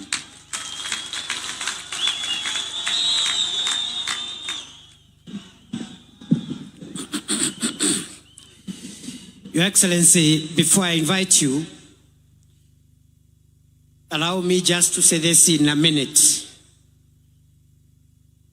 That this generation owes the generation that fought for the political freedom of Kenya,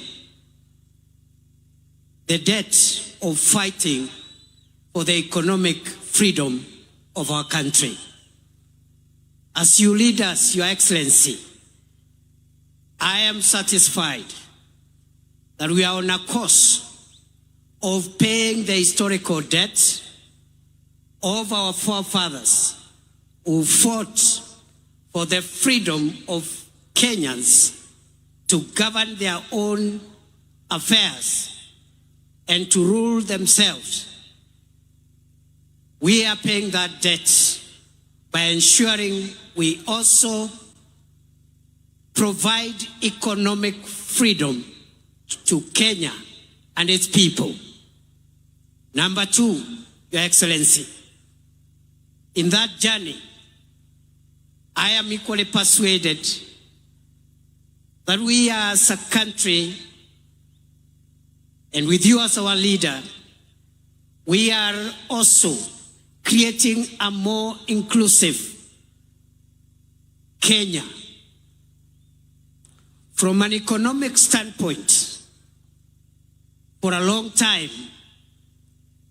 the investment of national resources, especially in supporting the value chains from where the majority of our people derive their income, those resources have sometimes forgotten certain sectors.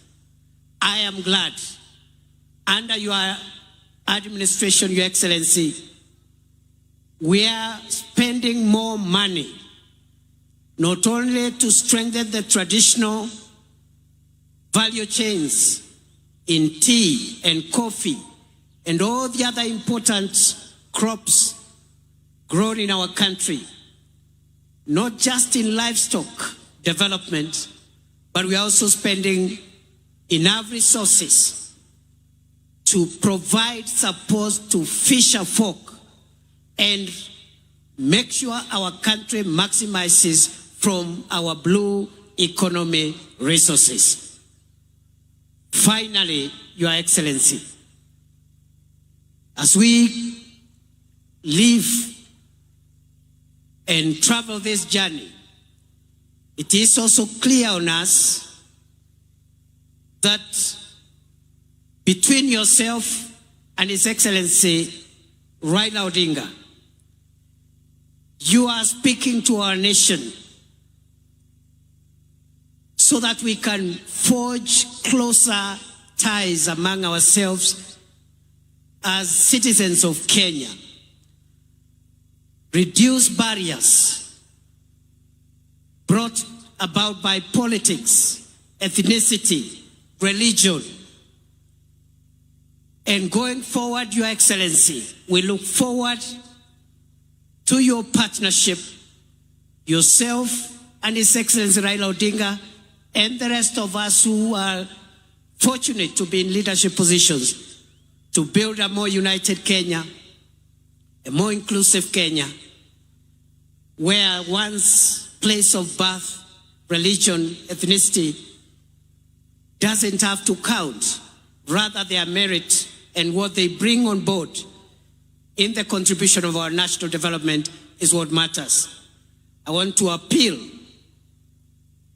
that we also bring on board all generations, so that the younger people, the older people, the children, and even the generations to come, we all find ourselves in that one ecosystem, because we all belong to this country.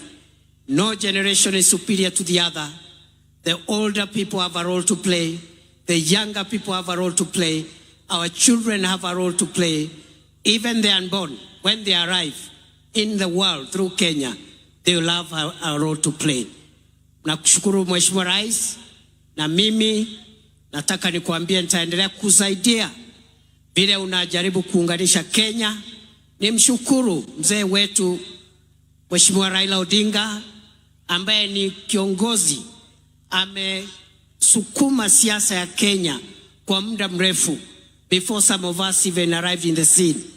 But he is courageous enough, patient enough, all the time to consider Kenya greater than each one of us. Na kwa hayo mengi, Mheshimiwa Rais, allow me, fellow Kenyans, that we be upstanding as we invite President William Ruto to come and address us. Wapi shangwe na vigelegele jameni? Asanteni sana. Welcome, Mr. President.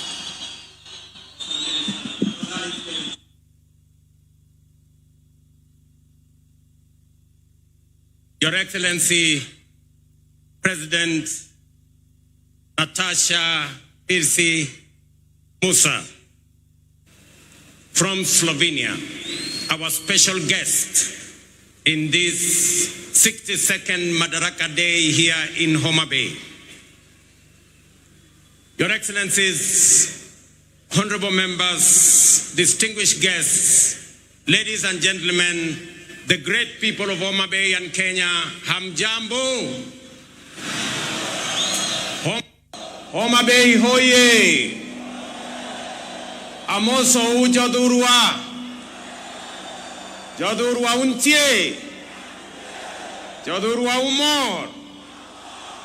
Jodurwa oil. Bwana Yesu asifiwe. Asanteni sana. Kwanza, kabla sijasoma taarifa yangu ya siku ya leo, in our midst, we have a friend of Kenya, a great lady who has paid us a visit. When I invited her to come, she was gracious to consider time to come and fellowship with us. And more importantly, she agreed to be a special guest on this Madaraka Day in Homa Bay. Your Excellency, Madam President, we honor you. We are grateful for your consideration and for coming to be in our midst. And the people of Kenya, represented by the people here, welcome you to Kenya. And as a special guest, let me allow you to make your statement. Tumkaribishe Mheshimiwa Rais na makofi jameni. Welcome, Madam President.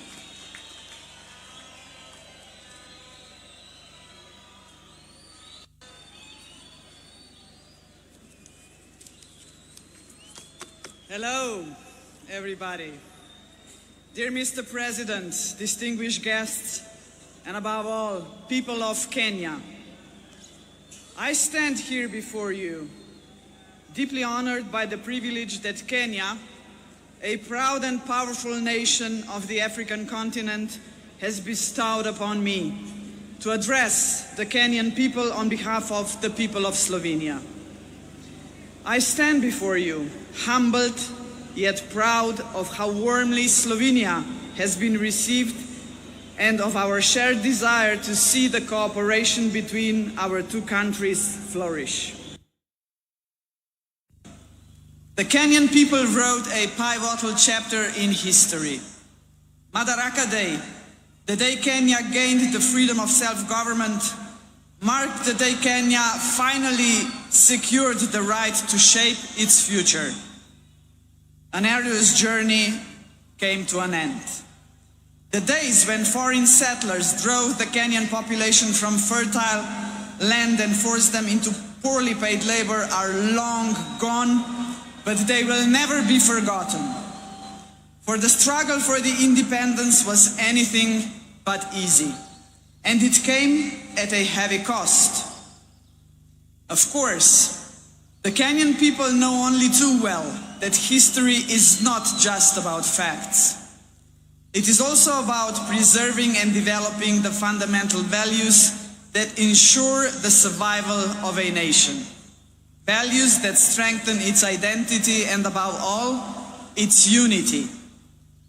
Jomo Kenyatta, the man who led Kenya to independence, recognized this. He also knew that Kenya's unity alone would not be enough to secure a bright future of Africa. Africa must also unite. A strong Africa, ladies and gentlemen, means a strong Kenya. In this context, we must recall another milestone anniversary. The year 1945 not only marked the end of the Second World War. That year, 80 years ago, the Pan-African Federation was created. The founders of the Federation, including Jomo Kenyatta, sent a clear message to the world. 700 million people living under colonial rule and without rights had had enough. They demanded their place under the sun. One by one, the former colonies became sovereign and independent states, but the idea of African unity never faded, least of all in Kenya.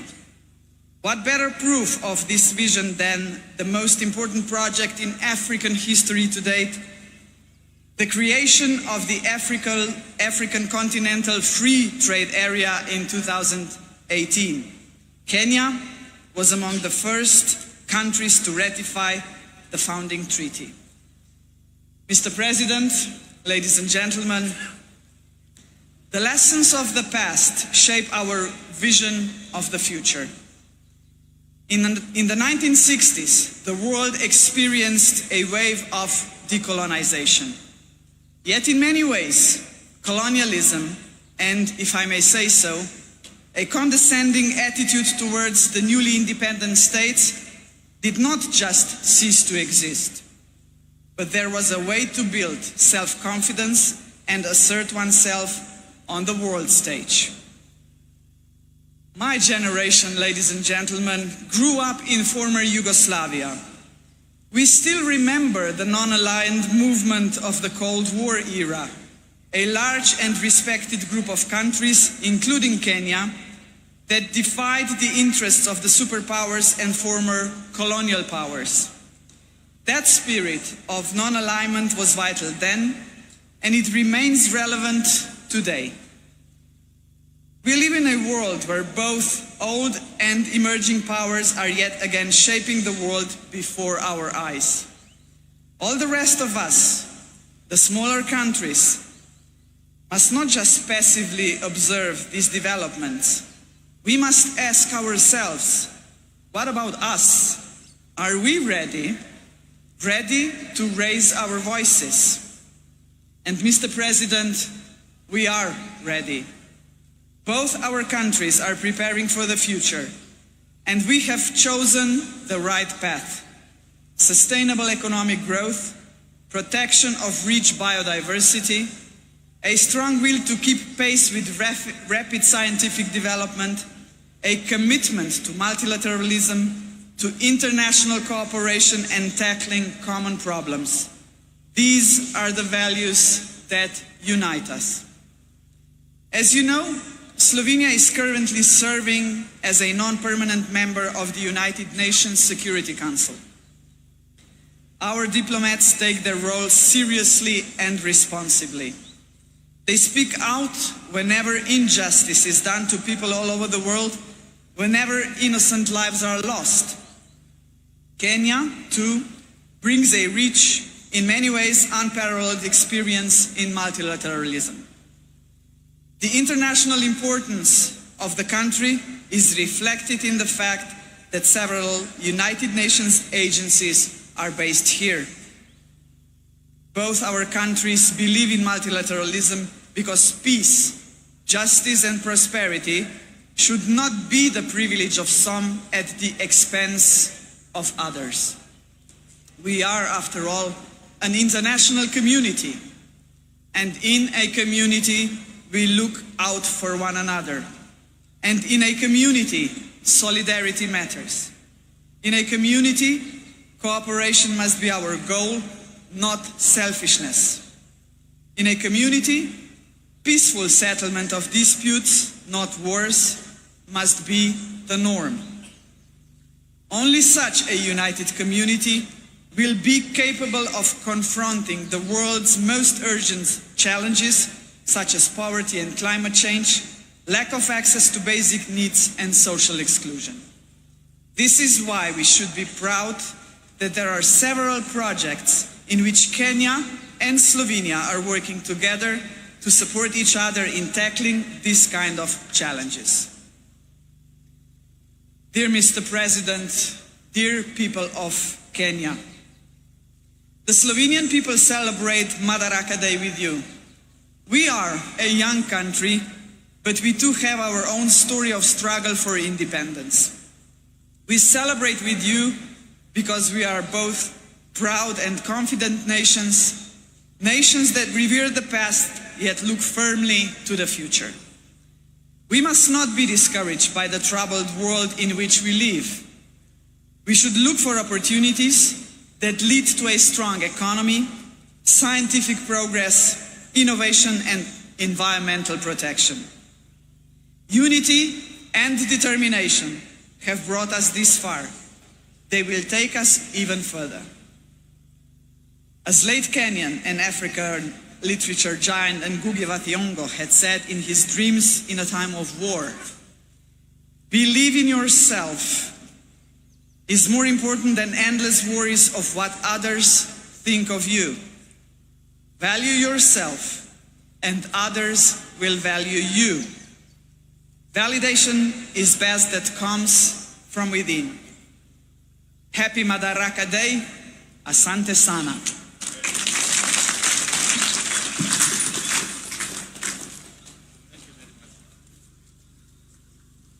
Thank you very much, Madam President.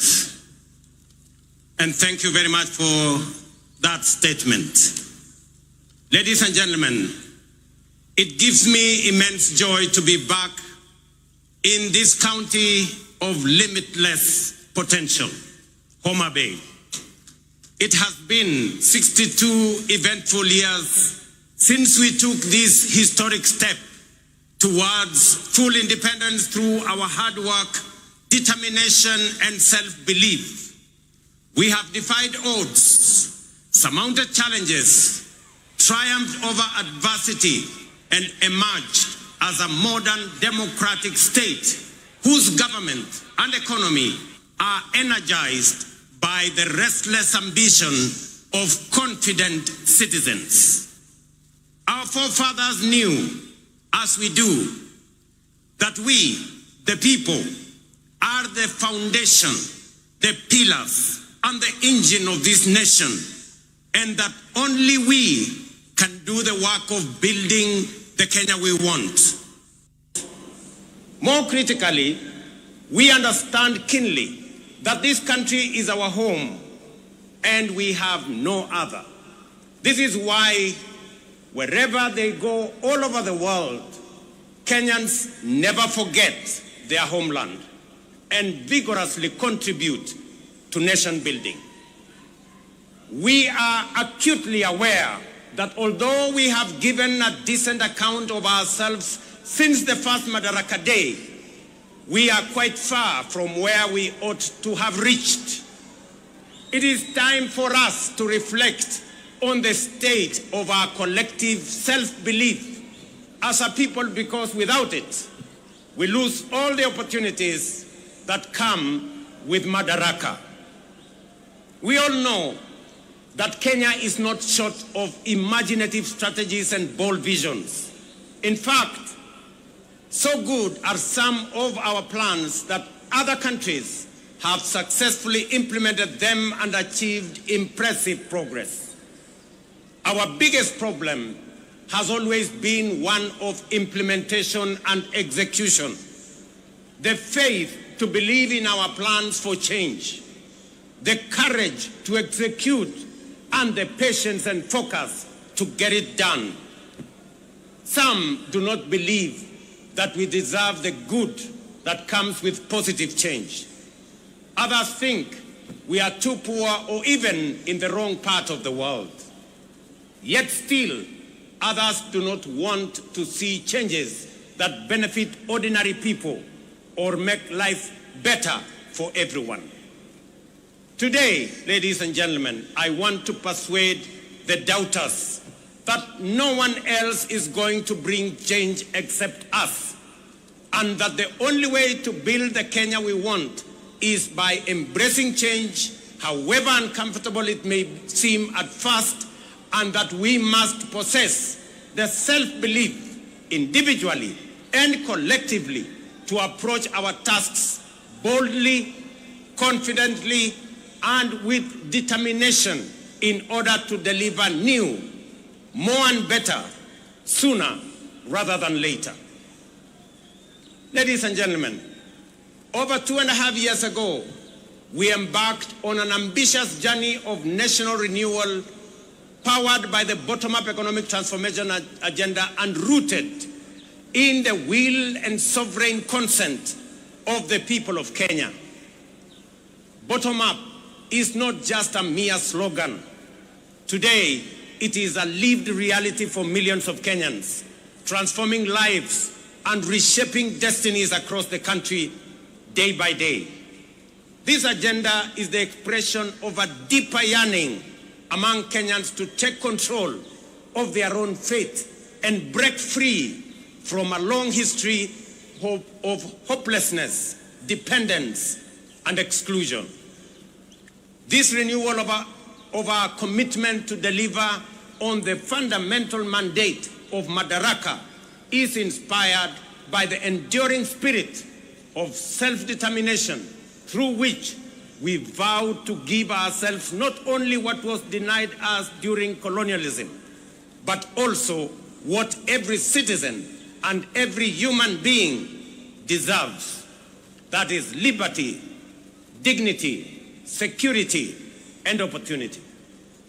Madaraka affirms our collective faith, shared across generations of Kenyan patriots, that through hard work, innovation, and resilience, our farmers, traders, young people, workers, and professionals will rise to the occasion. With the strength of our imagination and effort, we can and must transform this nation with the imagination of our own minds and the work of our own hands. I speak to you today with a deep conviction that our country is firmly on the path to stability and progress.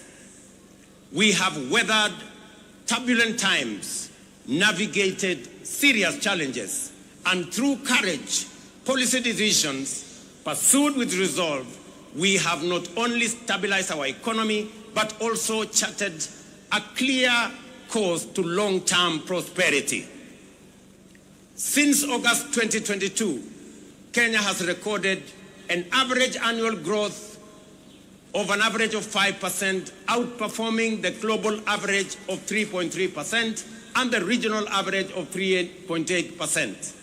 Just last month, the International Monetary Fund projected our GDP to reach US dollars 132 billion.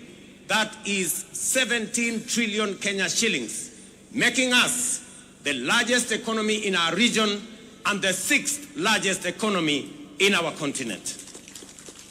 At the same time, inflation has declined sharply from 9.6% in October 2022 to 3.8% in May this year, well below our target of 5% and bringing welcome relief to households and businesses. This reflects the strength of our economic fundamentals and the impact of our bold reforms. During the same period, the shilling appreciated by nearly 20% against the US dollar, from Kenya shillings 162 to Kenya shillings 129, making it one of the best performing currencies in the world. The central bank rate has decreased from 13 to 10%, lowering the cost of borrowing and spurring private sector activity. Additionally, our foreign exchange reserves now stand at US dollars 10 billion, extending our import cover from 2.5 to 4 months. Ladies and gentlemen, the affordable housing program stands as a powerful symbol of the socio-economic transformation underway across Kenya. Last week, I had the privilege of handing over keys to the first 1,080 social housing units in the new Mukuru estate in Nairobi. As I said then, while it was a life-changing moment for the new homeowners, it was equally one of the most profound and consequential days in my political career to witness how a deliberate government policy can uplift lives, restore dignity, and offer hope to communities that have long lived on the margins of our society. Vulnerable, forgotten, and neglected. It also marked a proud milestone for Kenya and demonstrated that ambitious national programs can be successfully implemented to deliver tangible benefits to ordinary citizens and fundamentally reshape our understanding of meaningful change. To see families move from the hardship of overcrowded slums to the relative comfort of permanent homes, complete with electricity, running water, and clean cooking gas, was a powerful reminder of what pro-people policies can deliver and the great things we can achieve together when we focus our thoughts and energy on possibilities and action rather than obstacles and doubt. A little over 2 years ago, many were skeptical when we said that ordinary Kenyans can begin owning homes through a rent-to-own model, using the same amount they pay in rent. Today, that bold promise is being fulfilled. We saw the joy of Cherusha Mudhoni, a mother of 3, grandmother of 4, and second-hand clothes trader from Mukuru kwa Ruben as she stepped into her new home.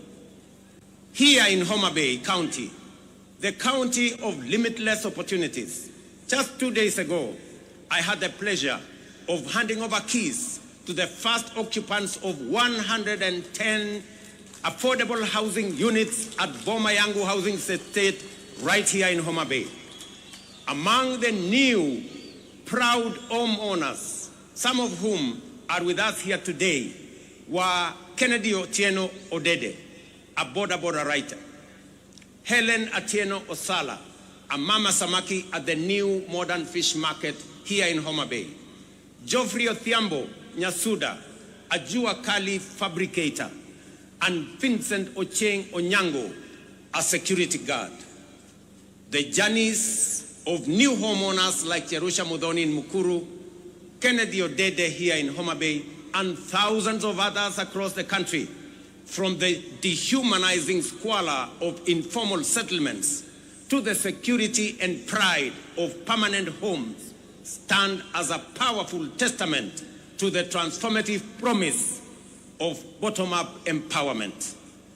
They prove that with vision and resolve, courage and conviction, we can lift even the most forgotten among us into lives of dignity, hope, and limitless possibility. Ladies and gentlemen, if you didn't understand what we meant by bottom-up, now you do.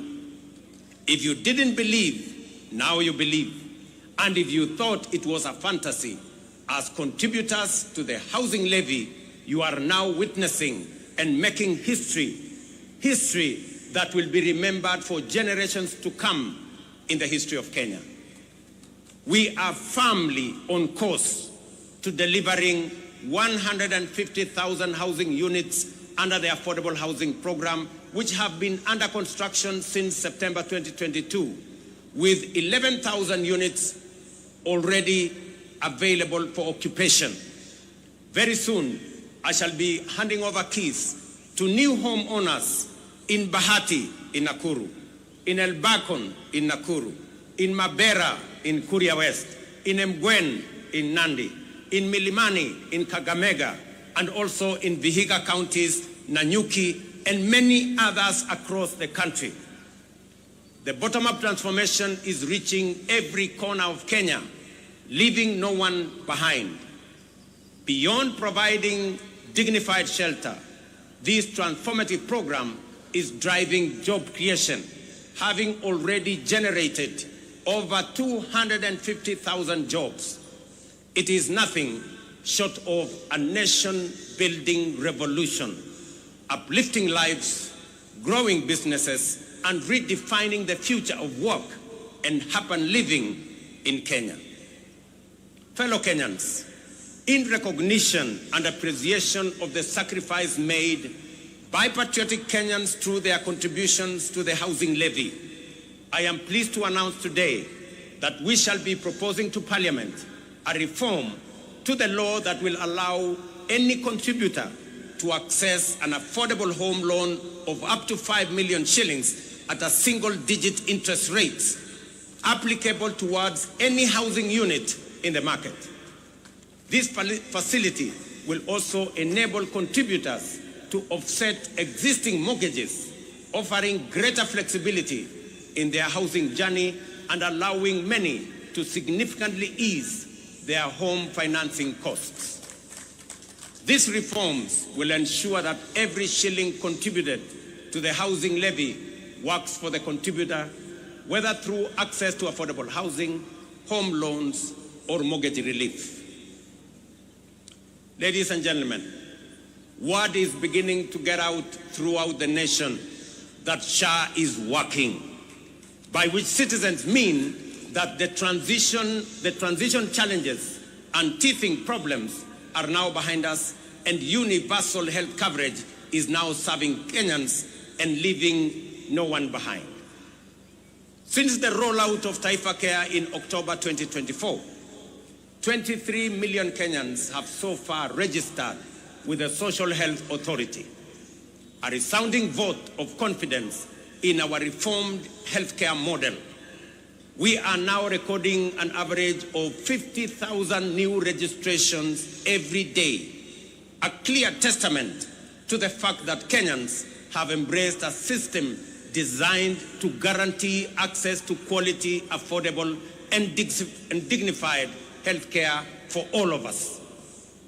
In just 8 months, SHA has disbursed Kenya shillings 43 billion in claims to facilities, with 4.5 million Kenyans having received treatment fully covered by SHA since its inception.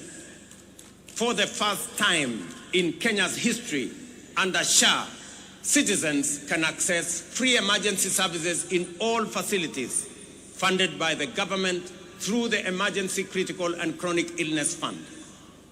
This groundbreaking reform is eliminating the burden of mandatory deposits demanded by hospitals, especially during emergencies.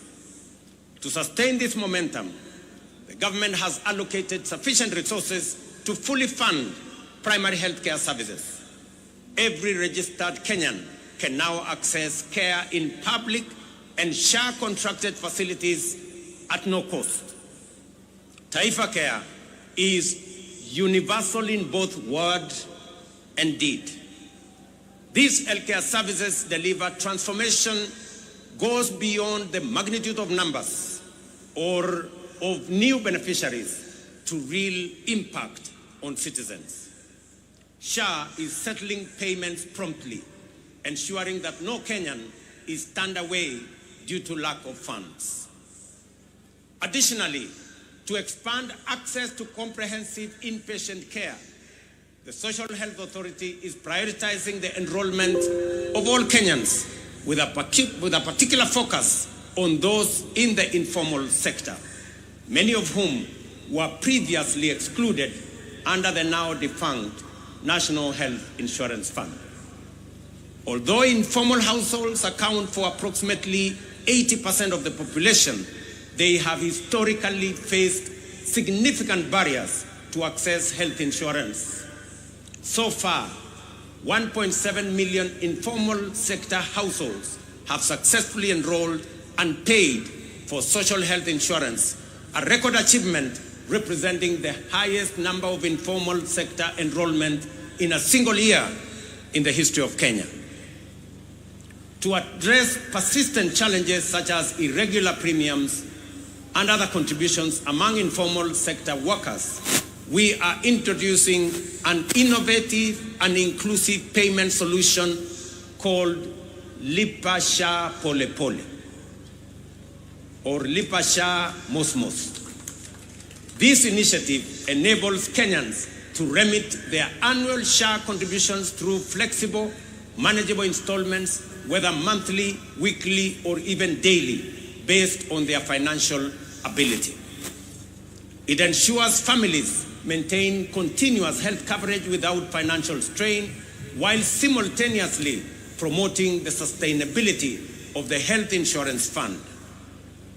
Lipa Sha Pole Pole has been made possible through a strategic partnership between the Ministry of Health, the Ministry of Cooperatives and MSMEs, mobile network operators, and financial institutions through the Hustler Fund. The system is simple and accessible to citizens. Citizens can dial *147# and follow the prompts to enroll and begin their contributions immediately. Enhancing access to health insurance, we have prioritized the availability of essential medical equipment in public health facilities. Moving away from the previous managed equipment services model, which placed maintenance and service delivery responsibilities solely on county governments. We have adopted a more efficient approach under the National Equipment Supply Program.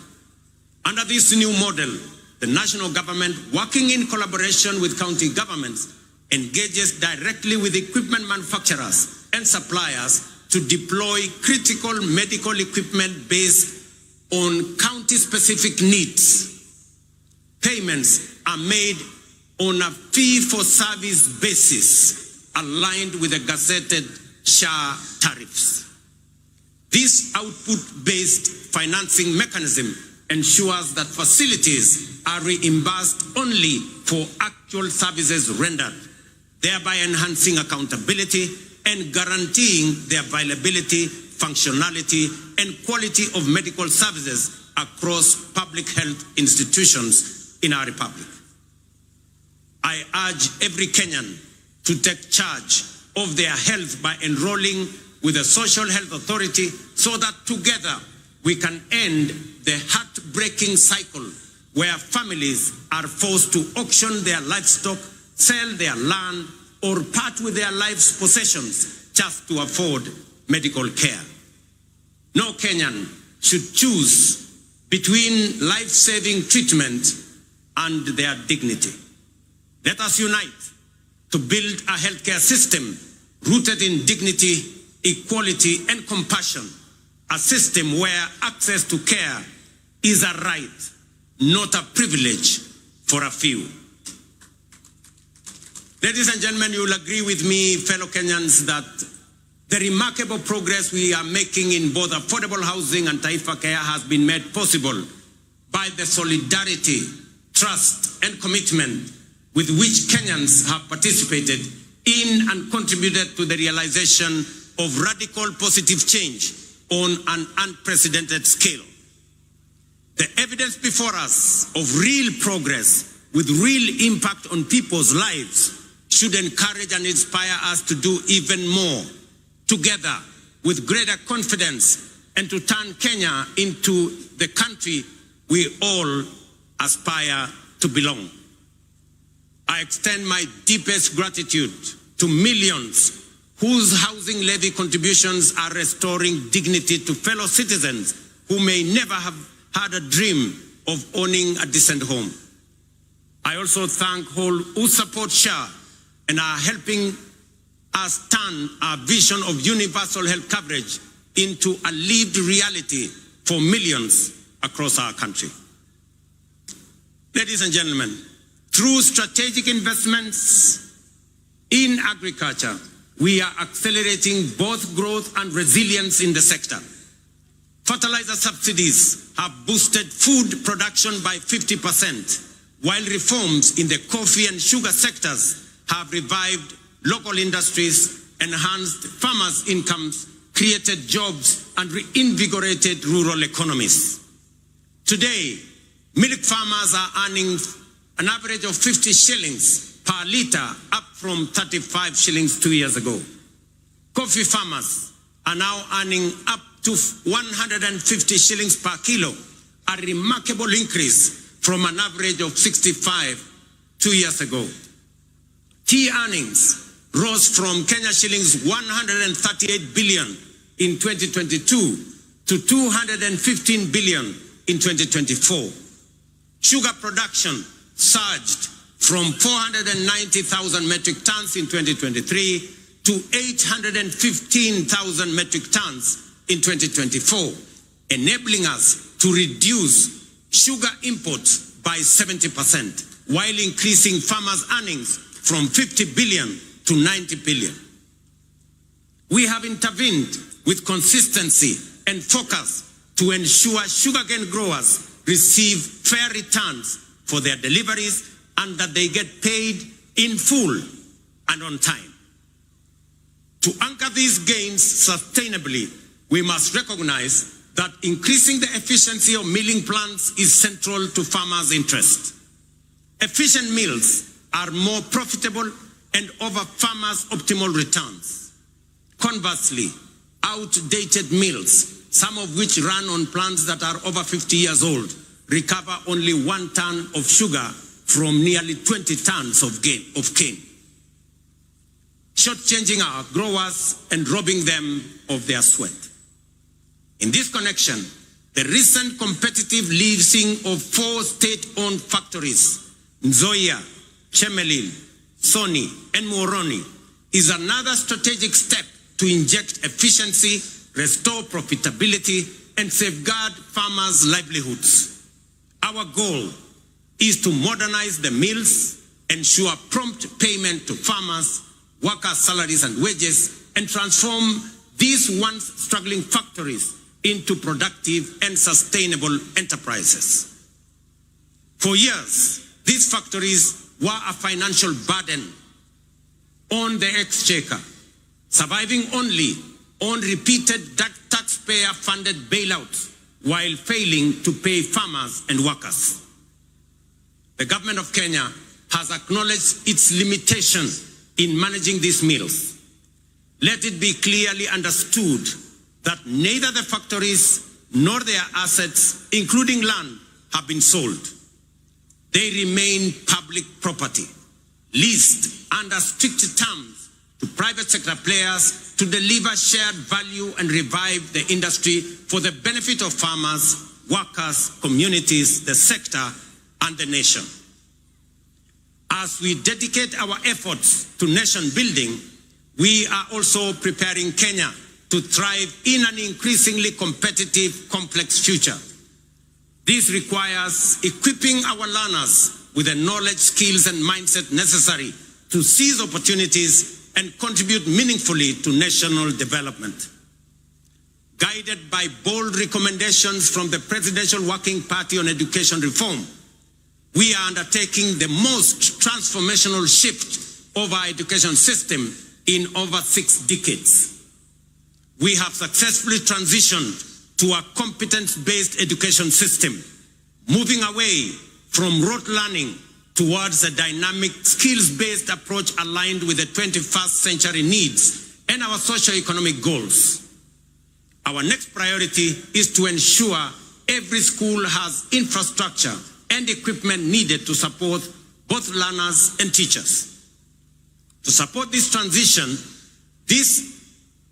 and respond to the needs of our growing population, we have undertaken the largest teacher recruitment drive since independence, employing 76,000 new teachers over a period of 2 years, and are on course on additional 24,000 teachers by January next year.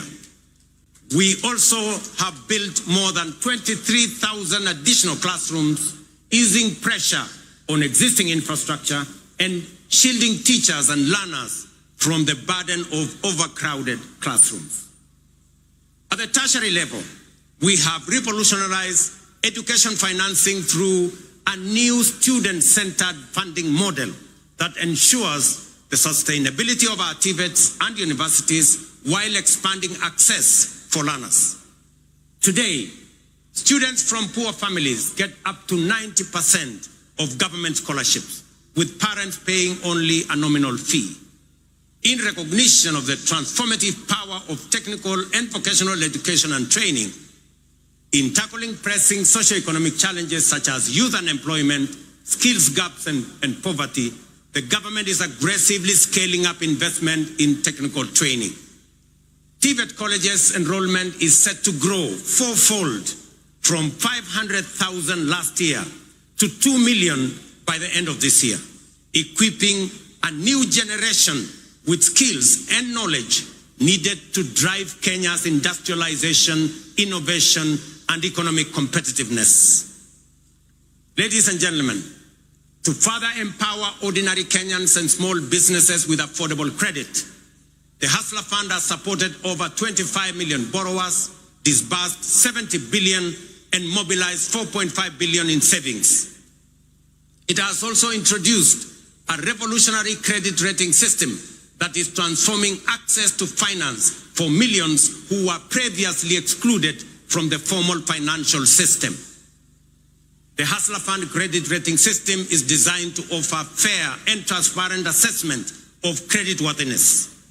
It serves as an alternative form of soft collateral for individuals at the base of our economy, the historically excluded majority who lack access to formal financing guarantees such as payslips, title deeds, or other traditional forms of collateral. To date, over 4.5 million beneficiaries with strong credit scores have been qualified for increased loan limits.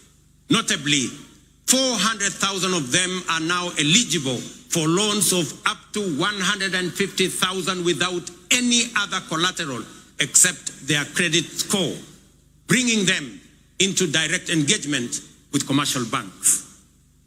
This effectively integrates them into the mainstream financial system, unlocking greater economic opportunities for them. As part of this financial empowerment program for those at the base of our economy, I am pleased to announce that in recognition of the immense potential of our young people, their critical role in the economy, and their capacity for creativity and innovation, the government of Kenya has partnered with the World Bank to roll out the 20 billion National Youth Opportunity Towards Advancement Project, commonly known as NYOTA. This initiative aims to empower over 800,000 young people aged between the ages of 18 and 29 years, and up to 35 years for those with disabilities, by enhancing their employability through skills, training, on-the-job experience, recognition of prior learning, and entrepreneurial development, and the promotion of a savings culture.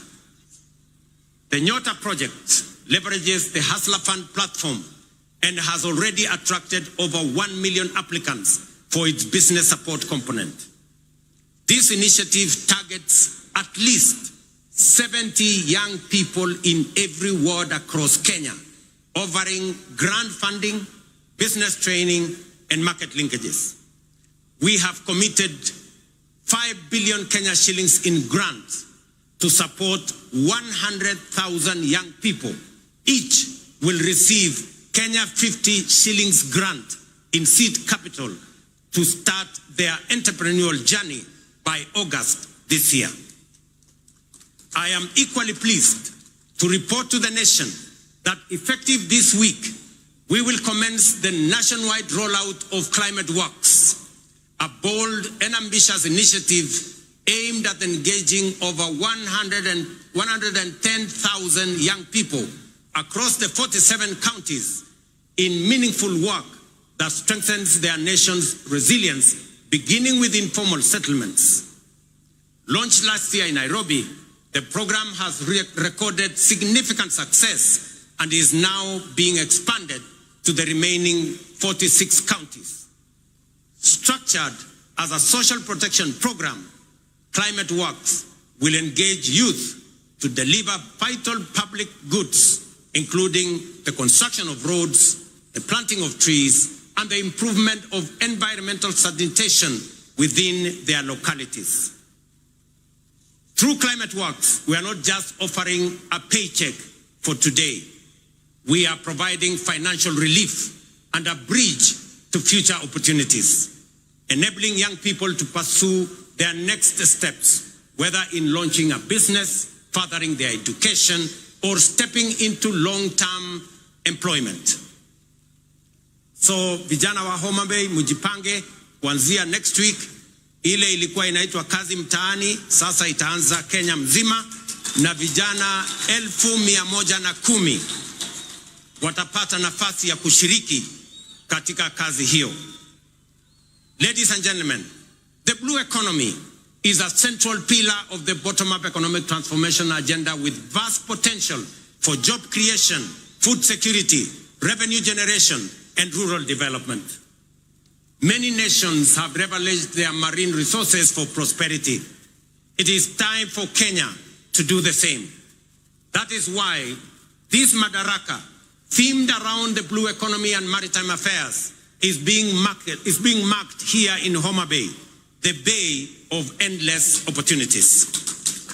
When we speak of unutilized opportunities and untapped potential in the blue economy, Homa Bay in many ways mirrors the promise of Kenya itself. Kenya has the capacity to become a maritime powerhouse. It is time to act, time to do something bold, ambitious, and transformative with this opportunity. Recognizing this opportunity, the government of Kenya is prioritizing the blue economy as a key frontier for national socio-economic transformation. We are making deliberate and strategic investments in sustainable fisheries across lakes, dams, and oceans. A flagship initiative is the Carbonio Fisheries and Aquaculture Services and Training Center of Excellence in Nyando. Once operational, it will produce 7 million fingerlings quarterly to restock Lake Victoria and drive research, training, and innovation. The facility will house a Nile Perch Innovation Center, an Aquaculture Resource Center, and the Kenya Fishing School, positioning Kenya as a regional aquaculture leader. Similarly, the Sagana Aquaculture Center is being modernized to serve as a national breeding hub to warm water species like Nile tilapia and African catfish. These initiatives will boost aquaculture productivity, improve nutrition, and expand livelihoods, aligning with Kenya's Vision 2030 and the bottom-up economic transformation agenda to expand fish farming into arid and semi-arid regions. In Mount Kenya's highlands, the Kikanjo drought hatchery is being upgraded to resolve issues like fingerling shortages and high costs, ensuring trout farming remains viable in cooler regions. At the coast, the National Mariculture Research and Training Center in Shimoni, under the Kenya Marine and Fisheries Research Institute, is cultivating maritime species like milkfish, mud crabs, seaweed, oysters, and prawns. This initiative aims to create jobs and improve livelihoods for about 200,000 people across 5 coastal counties. The development of Liwatoni and Shimoni fishing ports will further expand deep sea fishing capacity to 24 vessels, fully unlocking our maritime potential. We have completed 7 modern fish landing sites on the Indian coast and 3 on the shores of Lake Victoria. Additionally, 5 more landing sites are under construction in the coastal counties of Kwale, Mombasa, Kilifi, Tana River, and Lamu at the cost of Kenya shillings 1 billion. Due for completion by September this year. 9 new landing sites are also planned around Lake Victoria, in Kisumu, Busia, Siaya, Migori, and Homa Bay, with a budget of Kenya shillings 1.5 billion. To strengthen the fisheries value chain, we are also building modern fish markets with cold storage and hygiene facilities. In the coast, markets are being constructed in Likoni, Malindi, and Kibuyuni. In Turkana, we are developing markets in Kalokol and Lowerangak, alongside fully equipped landing sites in Kalokol and Loyangalani. Collectively, these investments aim to cut post-harvest fish losses, currently estimated at between 30% and 40%, and create new economic opportunities for women and young people. The blue economy currently contributes 36 billion to our economy, which is only 0.6% of our GDP, but has the potential to contribute Kenya shillings 400 billion through both capture and culture fisheries. To meet this rising demand and ease pressure on wild stocks, we are promoting cage farming in Lake Victoria. As of 2024, over 4,000 cages have been established in Kisumu, Siaya, Homa Bay, Migori, and Busia, producing 12,000 metric tons annually, mostly of Nile tilapia. Ladies and gentlemen, over the past 2.5 years, we have constructed 1,800 kilometers of new tarmac roads and maintained over 134,000 kilometers, surpassing our targets, unlocking markets, empowering rural communities, and supporting key sectors such as agriculture and housing. Discussions have been concluded on the extension of the standard gauge railway from Naivasha to Kisumu and onward to Malaba. Additionally, by July this year, construction will commence on the dual carriageway from Rironi to Mau Summit, eventually extending through Eldoret to Malaba. Ladies and gentlemen, as we often say here in Kenya, any time is tea or coffee time, which explains why instant coffee is a favorite for many. Yet we must all agree that while instant coffee is good, there are no instant solutions to the enduring and demanding tasks of nation building. Real change takes plans, persistence, and discipline. Promises must be followed by action and the willingness, discipline, and grit to do what is necessary day by day. Above all, we must overcome the fear of change, knowing that today's world demands courage, conviction, and bold leadership. The transformation underway throughout our country is real and considerable. Profound change is taking place before our eyes. Our children are getting quality education and relevant education. By January next year, we will have employed 100,000 teachers, the highest number in our nation's history, to help build the workforce of the future. Roads are connecting communities. Electricity is reaching every village. Dignified homes are rising across counties. Farmers are feeding the nation. Millions now access quality health care without barriers. Border riders are getting affordable credit, and Mama Mboga are thriving in modern markets nationwide. This is bottom-up economic transformation in action. No longer a distant dream, but a lived reality for millions of hard-working Kenyans whose dreams are now within reach.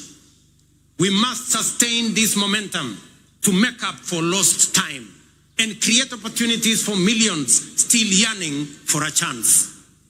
We must remain steadfast in our belief in Kenya's potential and in our ability to realize our dreams. Let us never become a nation that stopped believing, nor a people who only dreamed but were too afraid to act. Let us move forward with the same spirit, honoring the vision of our founding fathers. Their dream was not just self-rule, but a nation where every Kenyan from every corner can dream freely, strive equally, and achieve their potential.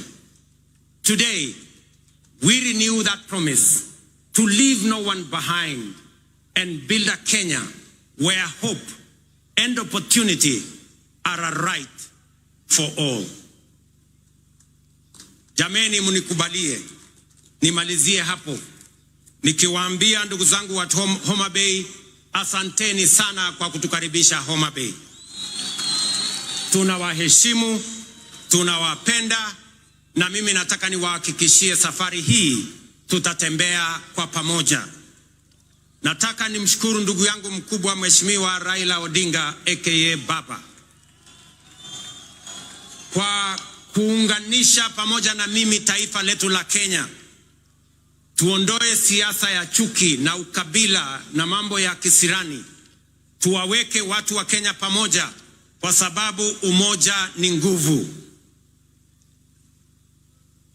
Ndio mwimbaji mmoja hapa akatuambia, one waonge wasiwasi, one waonge watch, one wachodho mana teach.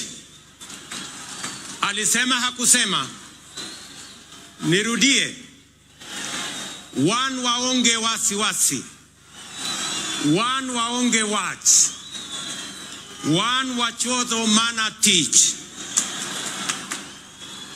Kwa Mheshimiwa Kindiki na Mheshimiwa Raila pengine amuelewi hiyo lugha, inamaanisha hatuna wasiwasi, hatuna midomo mingi, tunachapa kazi. Ile kazi bila break ndio tunachapa. Ni kweli ama si kweli, watu wa Homa Bay? Tuendelee ama tuendelee? Mimi nasema asante sana. I thank you all. God bless you. God bless our great country Kenya. Thank you very much. Asanteni kwa heshima. Naomba sote tusimame kwa wimbo wa taifa na wimbo wa Jumuiya ya Afrika Mashariki. Waliovalia vyepeo visio rasmi tuweze kuzivua tafadhali.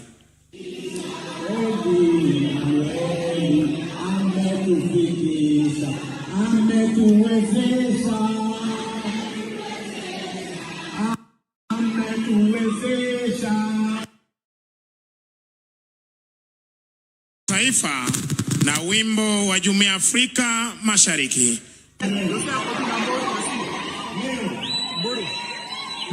hapa Mukuru New Mukuru